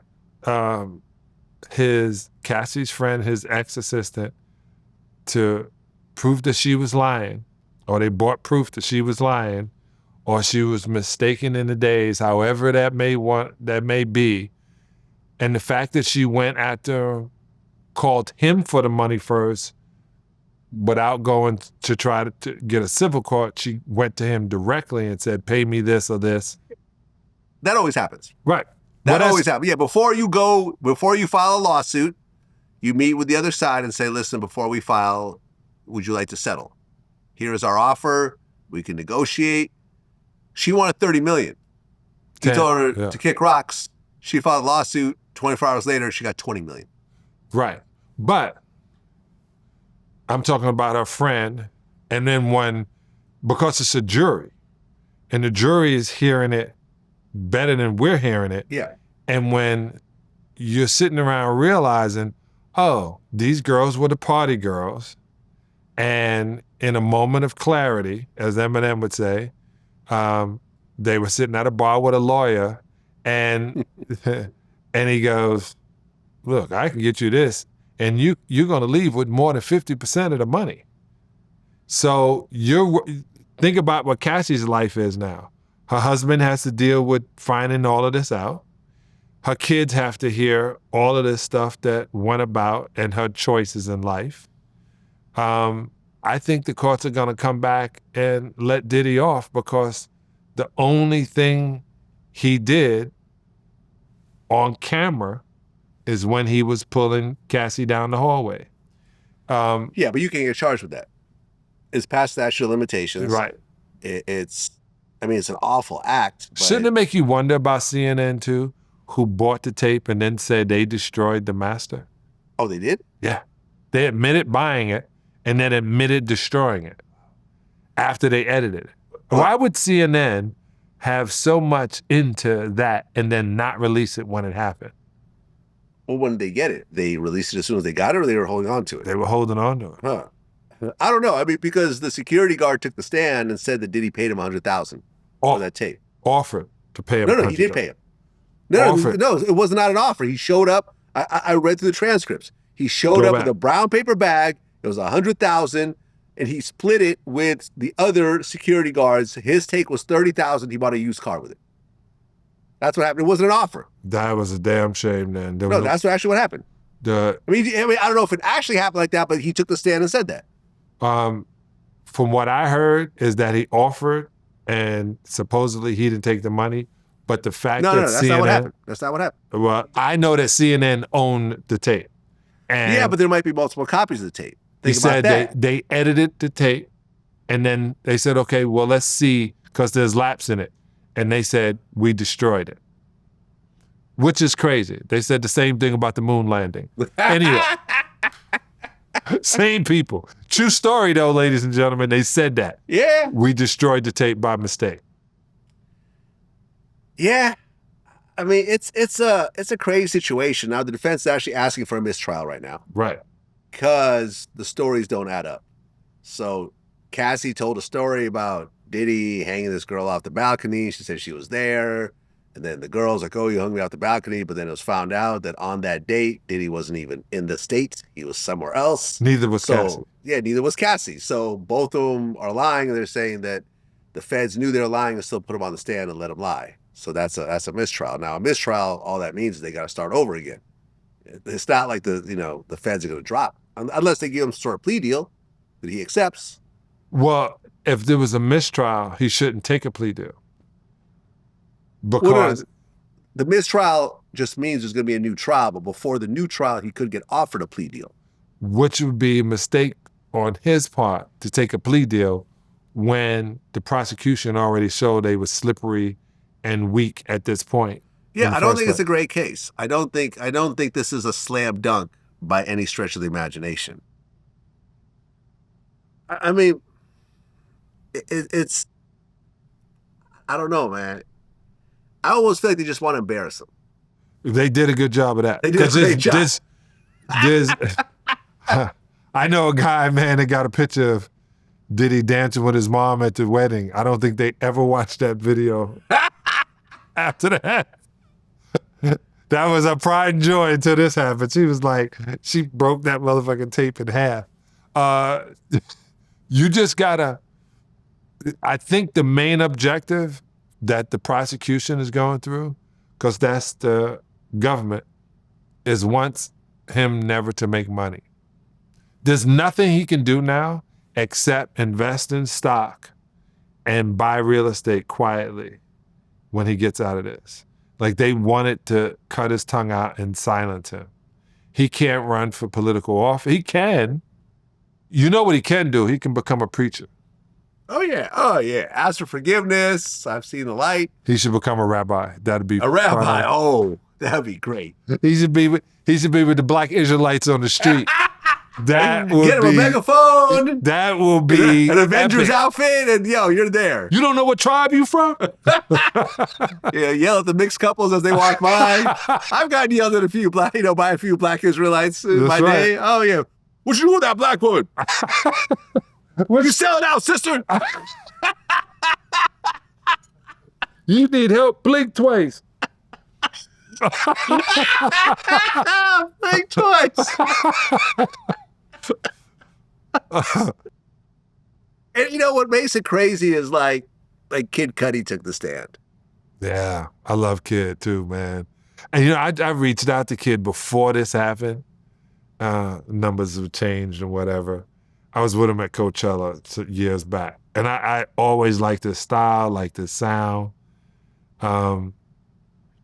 He really thought Diddy had something to do with his car. Like he said it on stage. Firebombed. Yeah, he believed Diddy had something to do with it. And I don't. Well, okay. That part's a little gray area because they found like female DNA in the car. Right. But Diddy actually did break into his house. Yeah. And did something to his dog. That's what they say. I don't like that. I am about dogs. I think I know what happened. What happened? I think Diddy walked in that house, looked at the dog and said, he got my bitch, I'm gonna fuck with his bitch? That's right. That's right. He pulls out his baby oil. And starts, covering himself in it. Now the dog realizes it's in trouble, so it starts to get away. But it starts to slide on the baby oil, right? Starts to slide on the baby oil. And Diddy corners the dog. And I can't talk about the rest. Because Kid Cudi said the dog was never the same after that. It was very jumpy and so forth. Like, yeah, I think Diddy. Take that. Take that. Diddy fucked Kid Cudi's dog. That's what I think. I mean, I have no proof of this. Take that. What's funny, right, is when I was talking to the Punisher. And I told him in the beginning, I said, I'm very uncomfortable as a heterosexual male calling you that. Okay? Because I know what it means. We're not talking about the comic book character right now. We're talking about punishing something else. So I feel uncomfortable telling you that's your name. But anyways, because in the beginning, he didn't know who it was. It's like, Cassie reached out under a fake name, Janet. Said, oh, me and my husband, we just like to have sexy scenes. So he came over. She's wearing a wig. He doesn't recognize her because, the shaved head, you couldn't see it. This guy comes in, he's covered. And then this one time he came in, this maybe 6 months later, they're at the Essex House Hotel. And you know how they have like the TV screens? It'll say, you know, welcome to Essex House, Mr. And it said, you know, Mr. Combs. Sean Combs. He was like, oh, it's Diddy. Oh, and that must be Cassie then. He was like, oh shit. And at that point, when like everyone realized that everyone knew who each other was, the mask came off and he said that Diddy just wore a Yankees hat. And that's it. Every time. Well, you know what? Also, No, well, hold on, I just want to finish the story, right? Mhm. But at that point, you know, this is a guy from Harlem, and he was like, yeah, I started thinking about all the gay rumors and everything else about Diddy. You know, I actually got a little scared because I was worried I might be having sex with Cassie, then Diddy might come behind me and be like, take that. But when I look at the Punisher, I was like, is this helping his career? Well, I mean, he wrote a book and his book is actually about erectile dysfunction. Right. And the book ends where he actually talks about getting a penis pump. Oh, prostate. Well, yeah, we actually go into the whole, like how it works and so forth. He said it was like one of the best decisions of his life. So I guess there's a difference between like a penis pump, which is just used to maintain an erection, and a penis enlargement. Right. The penis enlargement is where things kind of go wrong, right? Like I had heard a rumor that Elon Musk had a botched penis enlargement. Well, not botched enough. He got 12 kids. Well, it doesn't mean that it doesn't work. It just means that it probably looks weird. Maybe if you put the sperm Diddy. on your nipples. And run your nipple inside.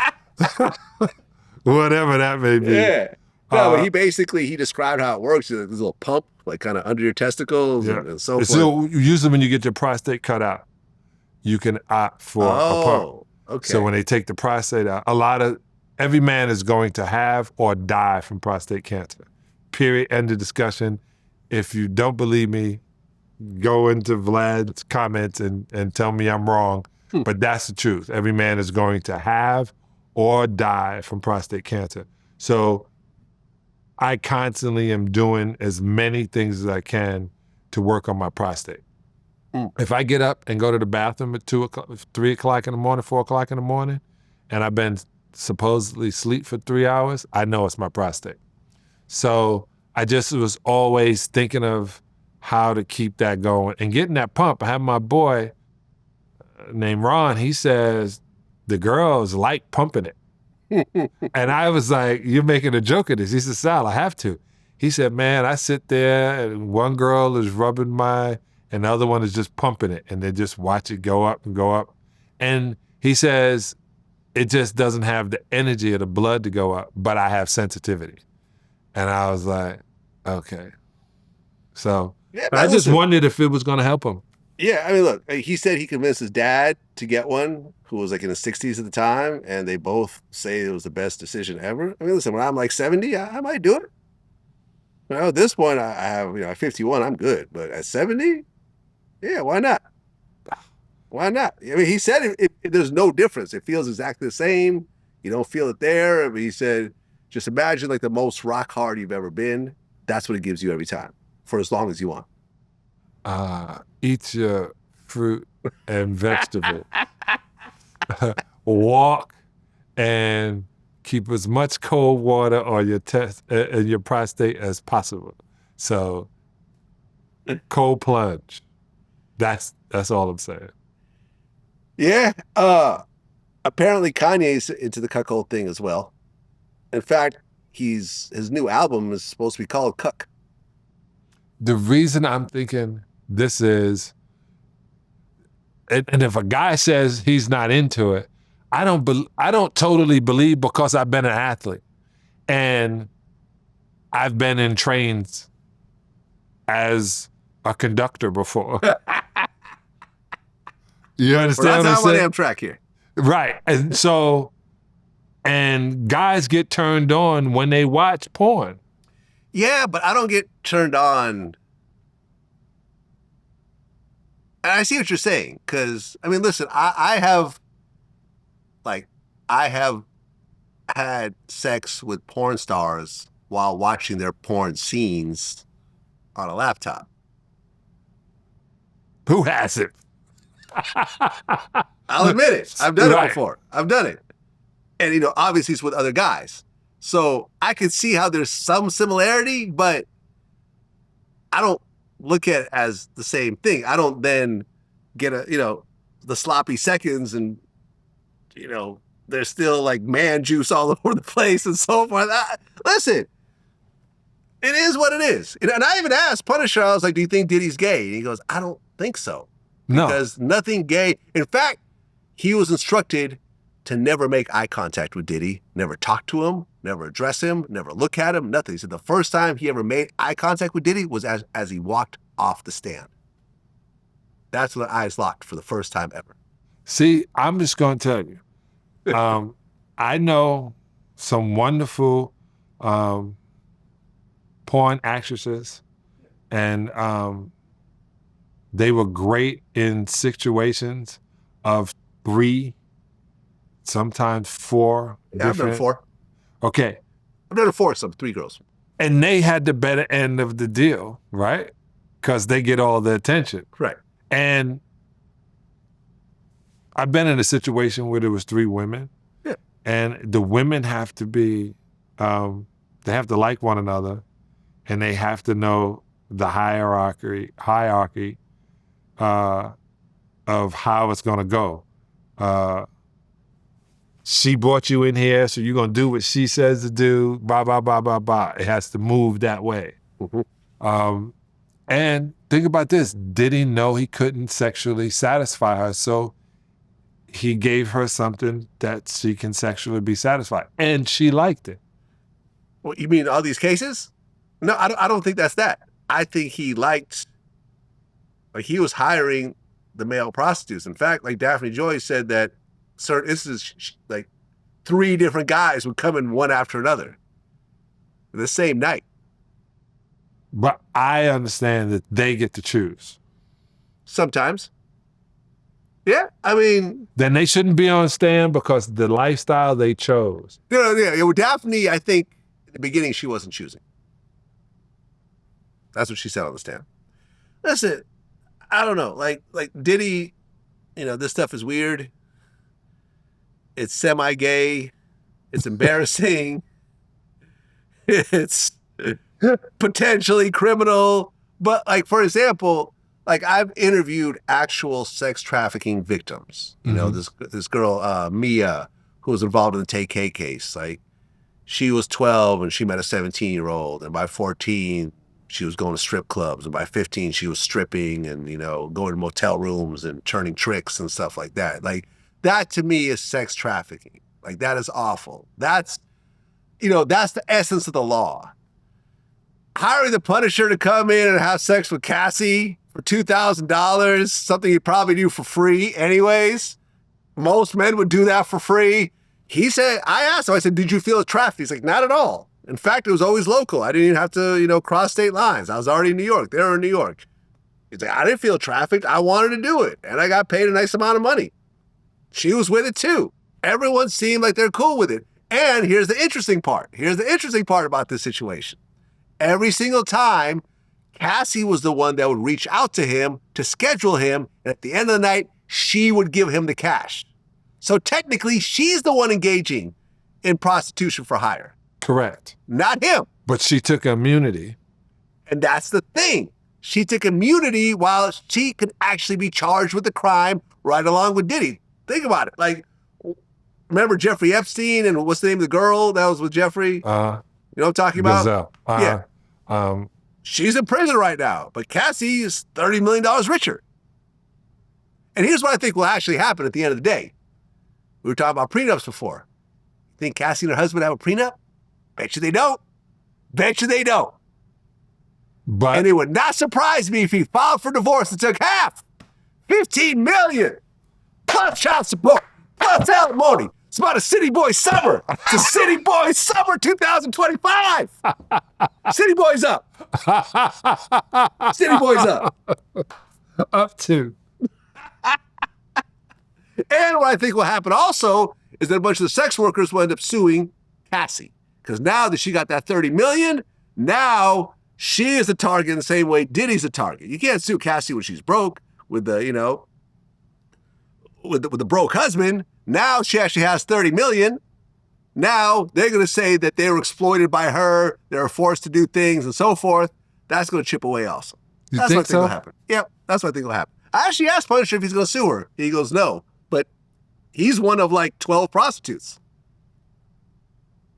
A bunch of white boys mixed in there, some Spanish dudes. Some liars, some guys, some psycho saying some psycho stuff too. This is the deal. They only want to embarrass Diddy so he can never make money again. Yeah. Because I feel sorry for him because he is a hard worker. He is brilliant. Yeah. He does know how to put things together. It's a terrible thing for him. If he beats his case and he throws a party, you think it's going to be empty? Yes. No. If he beats the case. If he beats the case, it won't be a person that wants to be around. Man, R. Kelly was mobbed by people during his trial. Yeah, but R. Kelly, and we all saw the tape. When he beat that case, he dropped his biggest hits. Seriously. Well, know what Ignition remix, Step in the Name of Love. These were all songs that came out after he was charged. You know, after I saw that tape, which was 1989, 1990, I think it was. No. What, the P on the girl. Oh, you saw it 1990? Yeah. Oh, you saw it early. When'd you see it? Oh, this was like after, okay, I could tell you when it was. I was still living in the Bay because I remember it was at the flea market. It was like 2001. Yeah. So I got in trouble. So we run in and we got a VCR. And my locker is right here. That's TV. This is my locker right here. So it's playoffs and it's hot and Chuck is going to come in. Okay, fellas. Blah, blah, blah. And I run in the locker room first and I know they got it queued up. And so I take out what he's going to talk about and I put the tape in and I put what he's going to talk about here. And then when he's talking and he's very demanding on how we need to play this. We don't need to back down. And he hits the button. Oh, no, my fault. 1990 was a different video with a very famous actress and I put that in and everybody was like, what in the world? So I got a fine for that. The P situation was 2004, first time I saw it. Okay. 2000, and the only reason I'm knowing that is because it's before the radio. I had just started on the radio for Steve Harvey in 2006. So I see the video 2004. And I didn't know, if I was into it or not. What, peeing? Yeah. I don't know. Like, when you hear something or you see it, like first thing people jump in, nah, man, no. I'm like. My ex was into this. Really? Yeah, man. Yeah, my ex. So I remember she brought it up to me. She's like, yeah, I want you to pee on me.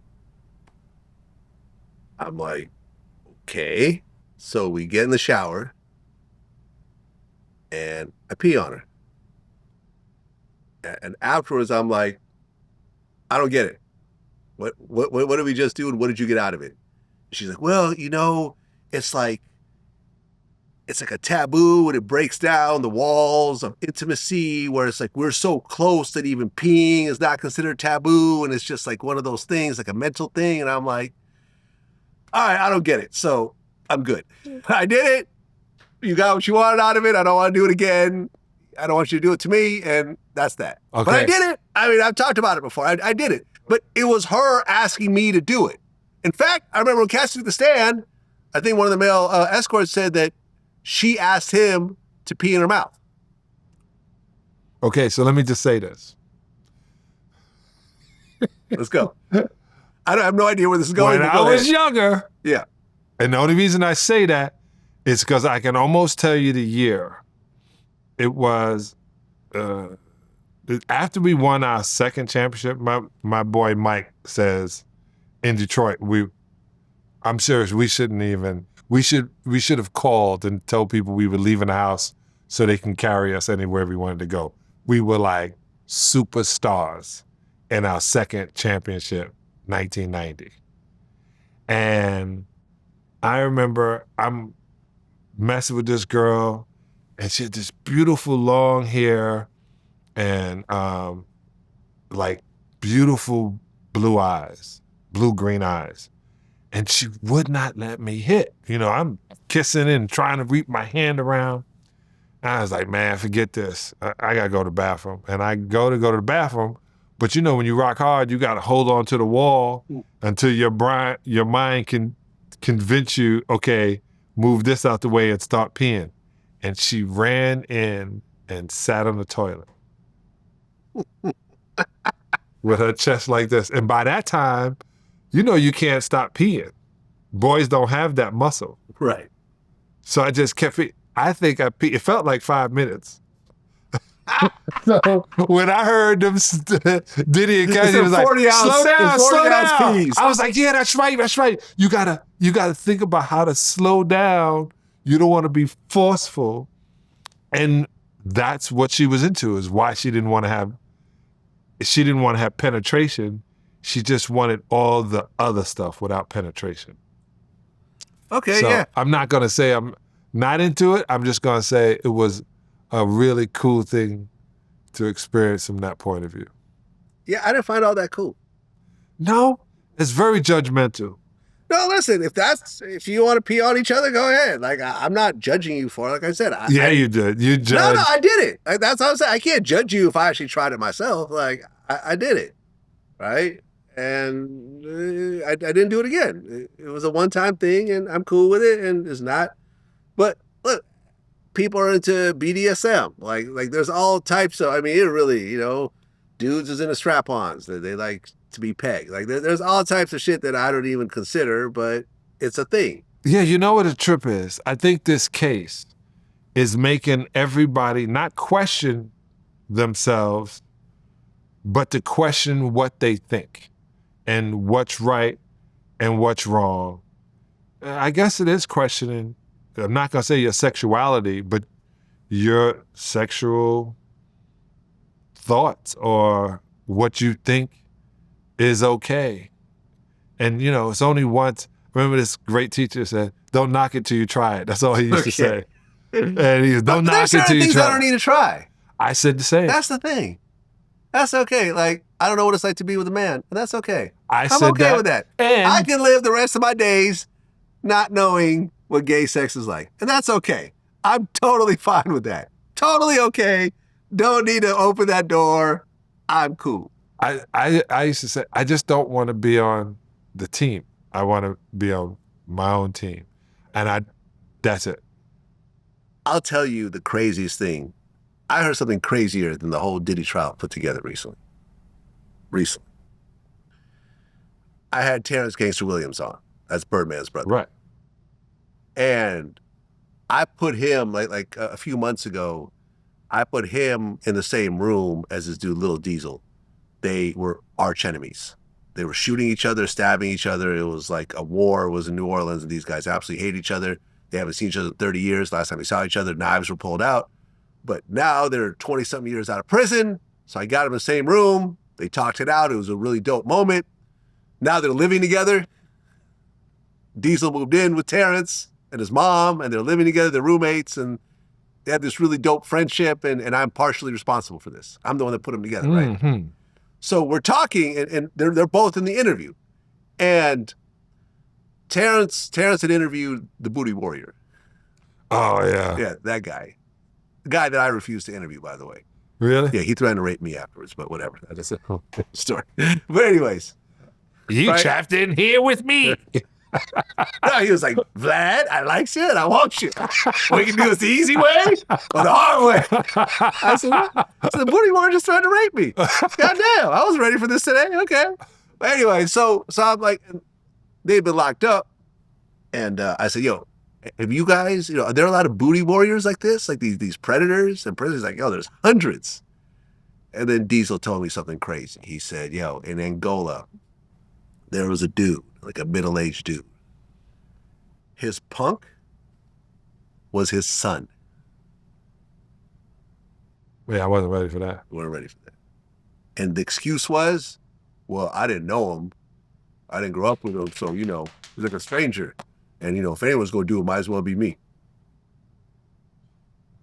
Wow. That is so gross. You don't have sons, do you? No. No. But I even know. I have a son, and that is the most disgusting thing I could possibly think of doing. Exactly. I can't think of anything more repulsive. Like, it makes me almost kind of want to vomit just even talking about it. Like, it's just. That's why when I saw the movie with Erykah Badu and Heavy D, Cider House Rules. Okay. Delroy Lindo.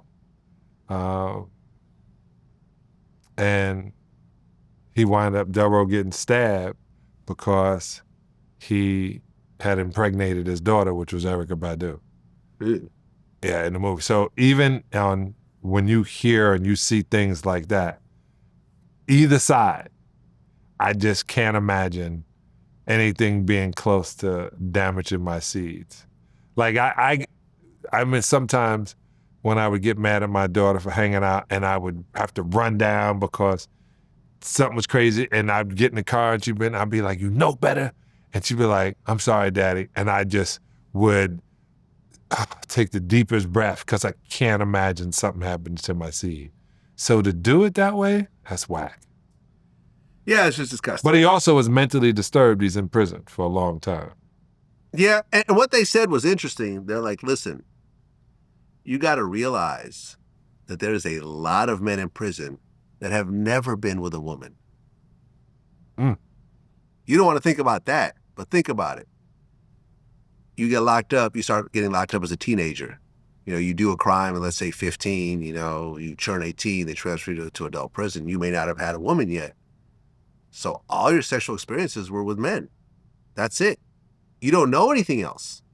You're doing life 30, 40 years. You don't even know. The only women you're around are some of the prison guards. If they have female prison guards. Like, you don't know any better.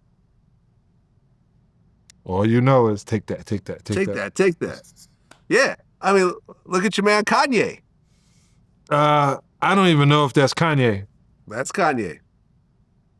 And let me tell you something. That song, Cousins, where he's talking about giving his cousin head, I know some people that actually know him. And I asked around, I said, is Kanye trolling? Because he would troll. And they're like, no, he's not trolling. That actually happened. I think it released Kanye. Because he made a point one time when he was talking about producing, and if somebody had an experience just to see what it's like, that doesn't mean that's who they are. He had that conversation back during the question on Frank Ocean while that was happening.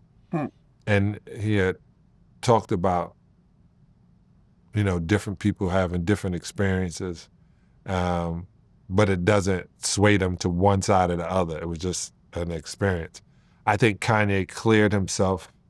I think the fact that he let that out was a relief off of him, and he can't be blackmailed now. Well, yeah. So I guess, but let's look at it from the other side. You are Kanye's cousin. And I guess the cousin he's talking about is doing life in prison for murder, right? For years, you're telling everyone, the penitentiary, yeah, Kanye's my cousin. Yeah, I grew up with him. He used to babysit me. Yeah, I heard that song first before anybody. Yeah, he sends me money, whatever else, right? Everyone knows that's Kanye's cousin. He wakes up that morning, Comes out of cell, goes over the child line. Everyone's staring at me. I was just looking at me. Like, the gay table is winking at me.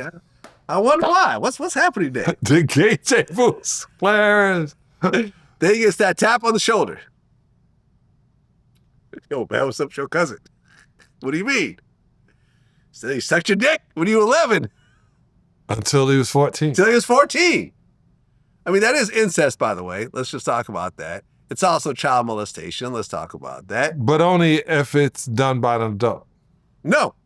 Child molestation. No. Let's read the rule. Pull it up. There is no, you cannot consent when you're under 18, even if someone else is under 18. So if two under 18 people are engaged in a gift or into some sort of experiment or active, the older one is the molester? Yes. Think about that. Because if your rules are true, if you're saying that's not true, then a 17-year-old can have sex with a 1-year-old and it's perfectly legal. Right? Well, according to TikTok, the Talmud, no. Let me just go back over this. So, which one is the molester? The older one? Yes, I would say that. But it depends on how the story pans out. I mean, I guess technically, if the 11-year-old is the aggressor, maybe he could be that. But here's the thing. You can't just say everyone's underage, it's all legal. Because like I said, 17-year-old and 1-year-old. All right, but if a 15-year-old boy has sex with a 14-year-old girl, that's where we run into a situation. It could be a problem if the 14-year-old, the girl's parents decide to press charges. That's where it gets a little dicey. Now, usually no one really gives a shit, right? If they're a year apart, 6 months apart, whatever, she's a freshman, he's a sophomore, no one really gives a shit, right? But at the end of the day, like, if you're a senior in high school and you're dating someone from junior high, you having sex with her, like, that's a problem. How about this? How about you're a freshman in college and you're dating your high school sweetheart? And in certain places, that's illegal. Now, it's a state situation, so certain, in certain states, you could even have sex at 14. I think like Kentucky and stuff like that. I'm not saying to do it, but I'm just saying certain states, 16 is legal in certain states. It's a state-by-state situation, but you can't just say if everyone's underage, it's legal for everybody, because then you got the 17-year-old and the 1-year-old. You cannot just say across the board. Listen, I think it's gross, personally. And what I also don't understand is, there's a couple of things I don't understand, because he said that they found some gay magazines and decided to reenact what they saw. Who the hell has gay magazines? He said it was his aunties. So his female auntie has magazines with gay males in it? Hey, remember, they had been lying for 30 years. So the lie is not going to get any better. Yeah, listen, I don't know, man. I started watching porn around 14. I was maybe 7th grade. My friend Mark, had like a porn tape, brought it over to my house. We watched it. My parents weren't home. And then y'all started reenacting? Well, no, it was a straight tape. But then again, here's the funny part about that one tape. And what's weird is that I've never seen this afterwards. Out of the thousands and thousands of scenes I've seen, there was a scene with Ron Jeremy, and he gave himself head.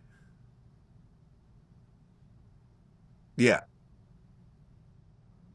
Now, Ron Jeremy always had a belly. Right. I don't know how that happened. Well, he has a short torso and he's really long. I saw it. You can look it up. It's still on the internet. No, I'll pass. I believe I live my life vicariously through yours. I'm gonna tell you, didn't make me want to go suck a dick afterwards. No, not at all. Didn't want me. Oh, hey Mark, let's try this out together. No. You know, one of the first porns I've ever watched, I was 19. Oh, that's how old you were? Yeah. First watch? Well, I was raised Jehovah's Witness, so it was no way. Okay. It was no way me getting no holidays, no birthdays, no sleepovers. Like Nothing. I ain't have none of that, so I didn't have to worry about my cousins, but no one ever tried me or none of that kind of shit. But when I got in college, I watched The Life and Times of Jessica Wells. I think that was her name. And I watched that porn till the tape broke. I became in love with porn stars after that. And everybody used to be like, you know, Heather Hunter, my favorite. Oh, yeah. I love Yeah, Heather. she was bad. I've interviewed her before. Cinnamon That was Love. one of my porn crushes, like in high school. Oh, really? Yeah. Cinnamon Love. She's cool. Um, Heather Hunter was one of my like actual like icon crushes though during that time. I always thought that she was super bad. I don't know if the other girls want me to mention them, but but I just loved porn stars. Yeah, And man. then when I started seeing them in videos, I was like I'm watching a video. I mean, that's Daphne. Yep. That's Heather Hunter. That's Man, that listen, kind of stuff. I've been friends with porn stars. Like porn stars are cool, man. Both male and female. I got Mr. Marcus has been my friend for a long time. Mhm. Like Just to let y'all know, a lot of them are not stars; they're just actors. yeah. The two I mentioned are actors, are stars. Let me ask you a question. There's an internet conspiracy right now that's saying that you and JB Smooth are the same person. I said that. Somebody said I look like JB Smooth. One, I'm 6 inches taller than him. And two, I don't have a dimple in my chin. I don't wear a fedora on purpose. I used to love hats. I have a ton of hats. But I won't wear a fedora because everybody would think I'm JB Smooth. Yeah. I mean, listen, at one point you tried to do comedy, so maybe that's where No, you diverted. I can be funny. The JB Smooth is the comedy version of John Salley. Thank you. And then your day job take is that. actually playing basketball. But at night, you get on your knees and put shoes on your kneecaps, and that's how you get rid of the height. And a little bit of sperm on my nipples. Yeah, and here we go. that's what puts it over the top. You gotta use your own though. I'm sure the feds have a hard time trying to find Diddy in some of those tapes because the nipples were just like reflecting in the camera. He's stuck to the CDs. It was almost blinding. You know what I'm saying? There's so much glistening going on. Well, Lord Jamar, who's now a guest on Vlad TV, again, he went through some controversy recently because he got into it with his professor about flat Earth. And I interviewed Jamar again. I asked him if the Earth is flat, and he said, absolutely. So I was like, well, how do you explain you're in New York, it's 8 o'clock, it's dark, you FaceTime your friend in LA, and it's daylight. He goes, oh, well, because it's not just flat, it's round, but it's flat. It's like it's a circle. And the sun, he says, circles around this flat Earth. The sun, okay. Yeah. So there's the flat Earth. This is the flat Earth. This is a dome. Okay? Let's just go, there's a dome. There's a dome now. Okay, there's a new aspect of the flat Earth. Let's go. There's a dome, right? Okay. And the Earth is literally, as it's rotating, the sun is in a triple eight. I mean, it was within the figure of infinity of the eight. And it's moving because last night I could FaceTime a friend of mine in Atlanta. It was dark in Atlanta and it was dark in LA. Yeah, well, the middle of the night, it's going to be dark everywhere. Okay. So everything is just, as the sun is moving within this dome. Now, the only reason, and I remember saying this to somebody, I said, you got to watch the beginning of the movie Gravity. The moon is 283,000 miles, right?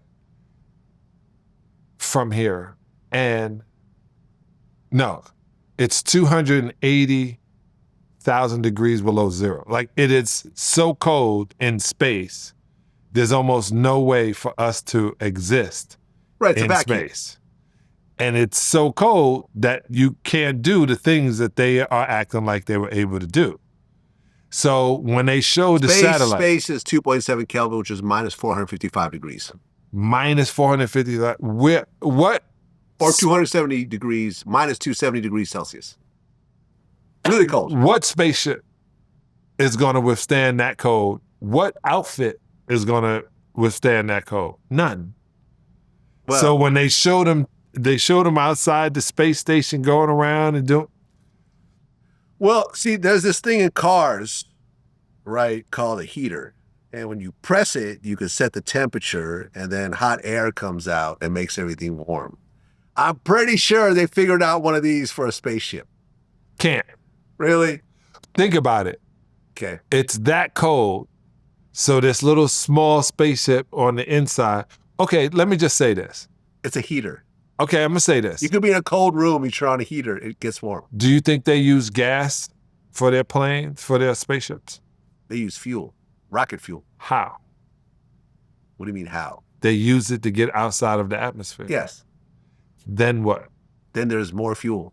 Where? But once you get out of the atmosphere, you don't need a ton of fuel because there's no atmosphere in space, so things just move on their own. So the If you're in international. space and you take a ball and you throw it, it'll just keep going because there's no atmosphere to throw it to slow it down. So they don't need any fuel. Well, the fuel will speed it up, but you don't need as much fuel in space as you do when there's air and you're actually hitting air molecules and trying to get them out the way as you're, trying to get through them. They go to the International Space Center. I'm still gonna call it that. Okay? International Space Center. And it's floating in the orbit that goes around the Earth. Correct.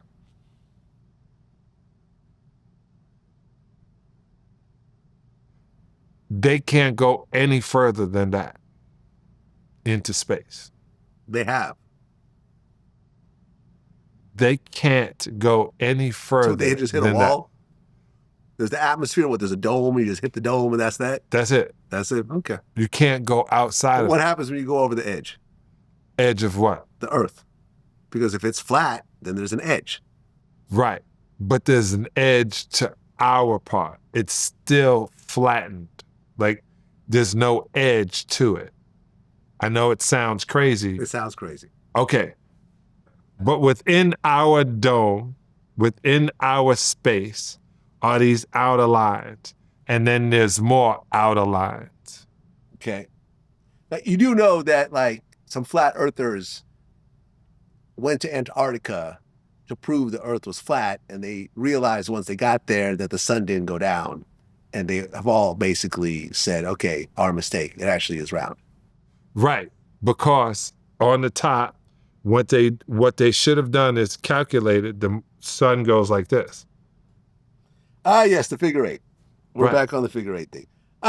Listen, man, I love if you want to believe the Earth is flat, I'm not going to convince you otherwise. I just don't believe it's. And I asked Jamar this, the question of, okay, so explain to me how billions of people are being fooled by who exactly? So all these photos, all these videos, all these scientists, all these books, who is running this ruse to try to fool you into thinking that it's actually spherical? Who is running this? And to him, he's a 5%. He's like, obviously 10%. The 10% who know better, they're trying to fool everyone. The 5%, like me, know better. And the 85% Duff, are all double sheep. blind. Listen, that's his thing. He got a lot of heat over this recently because he actually sat down with a real serious scientist who started to pick apart his theory. I believe the Earth is the Earth. If you want to believe it's flat, it is what it is. But you're not going to convince me that it's flat. So you believe. I don't care how many figure eights you draw. You I mean, how believe many the Earth domes? is spinning so fast that. You believe it's spinning so fast that if it was to slow down by at least 5 seconds, we would all fall to dust. Because that's what they're trying to tell you, that this spinning ball is going around the sun. Well, when you're already on something that's moving, you don't feel it moving. When you're in your car, you don't feel like you're going, like you're moving, you're in the car and it's moving. When you're on a plane, do you realize how fast you're going? Now, if you jump out the plane, then you'll realize it. But if you're in the plane, you feel like you're not going anywhere. You're just in a plane that's moving towards a direction, but it doesn't feel like it's super fast. You're not being thrown, you jump in my Tesla Model S. No, sorry, my Tesla Model X Plaid. Sorry, my Model X Plaid, which is the fastest car in America. Have I ever like taken you around the block? And I refuse. You refuse, right? Because when I hit the brake, when I hit the gas, it's like a roller coaster. Your head gets thrown back. But if you're just driving on a regular speed, you're not getting thrown back. It doesn't feel like there's anything. Like if you're on a plane, order a drink.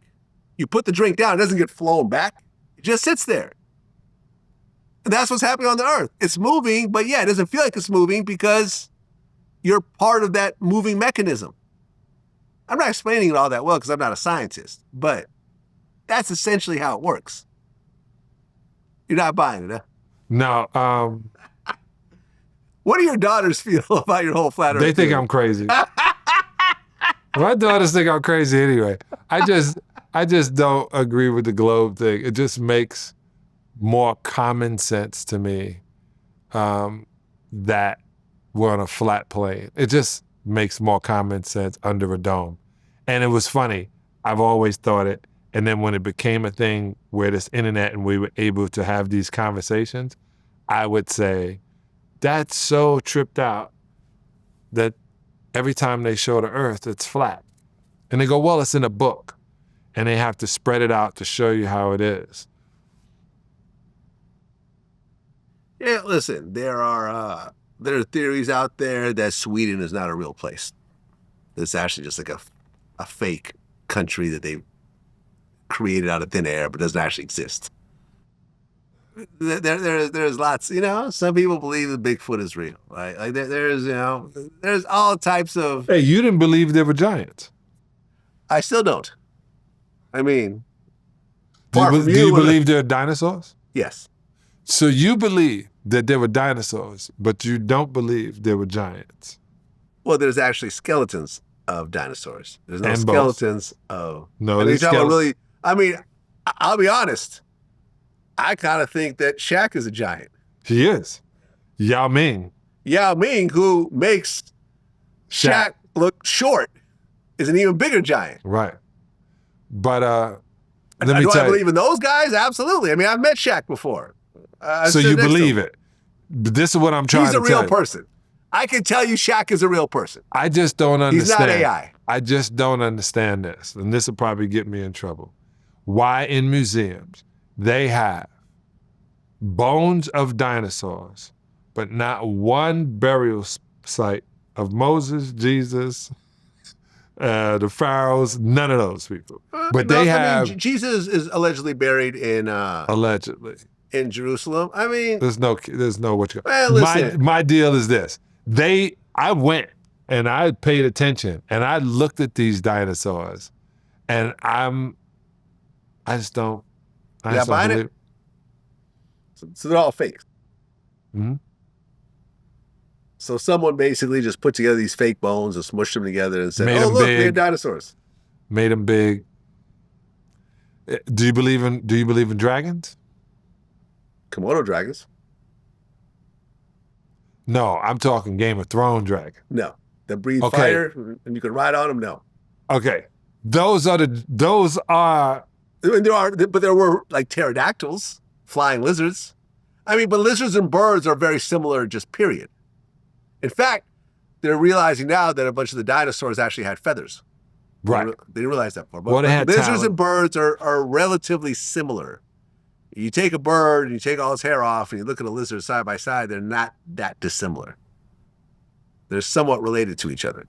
But yeah, I believe in dinosaurs. I don't believe in dragons. Oh my God, we got to have a list. We got to have a list. We got to have a list. I got a problem. Yeah. Well, that's what it is. John Salley. It's been too long. Hopefully Yes. it won't be this long again, but Yeah. me and you have been rocking together ever since. We've always stayed in contact. Every I've 3 always- months, you should have me on. Every 3 months, I'm going to have you on. That's what I'm saying. That's what's going to happen. Till next time. Peace. Peace.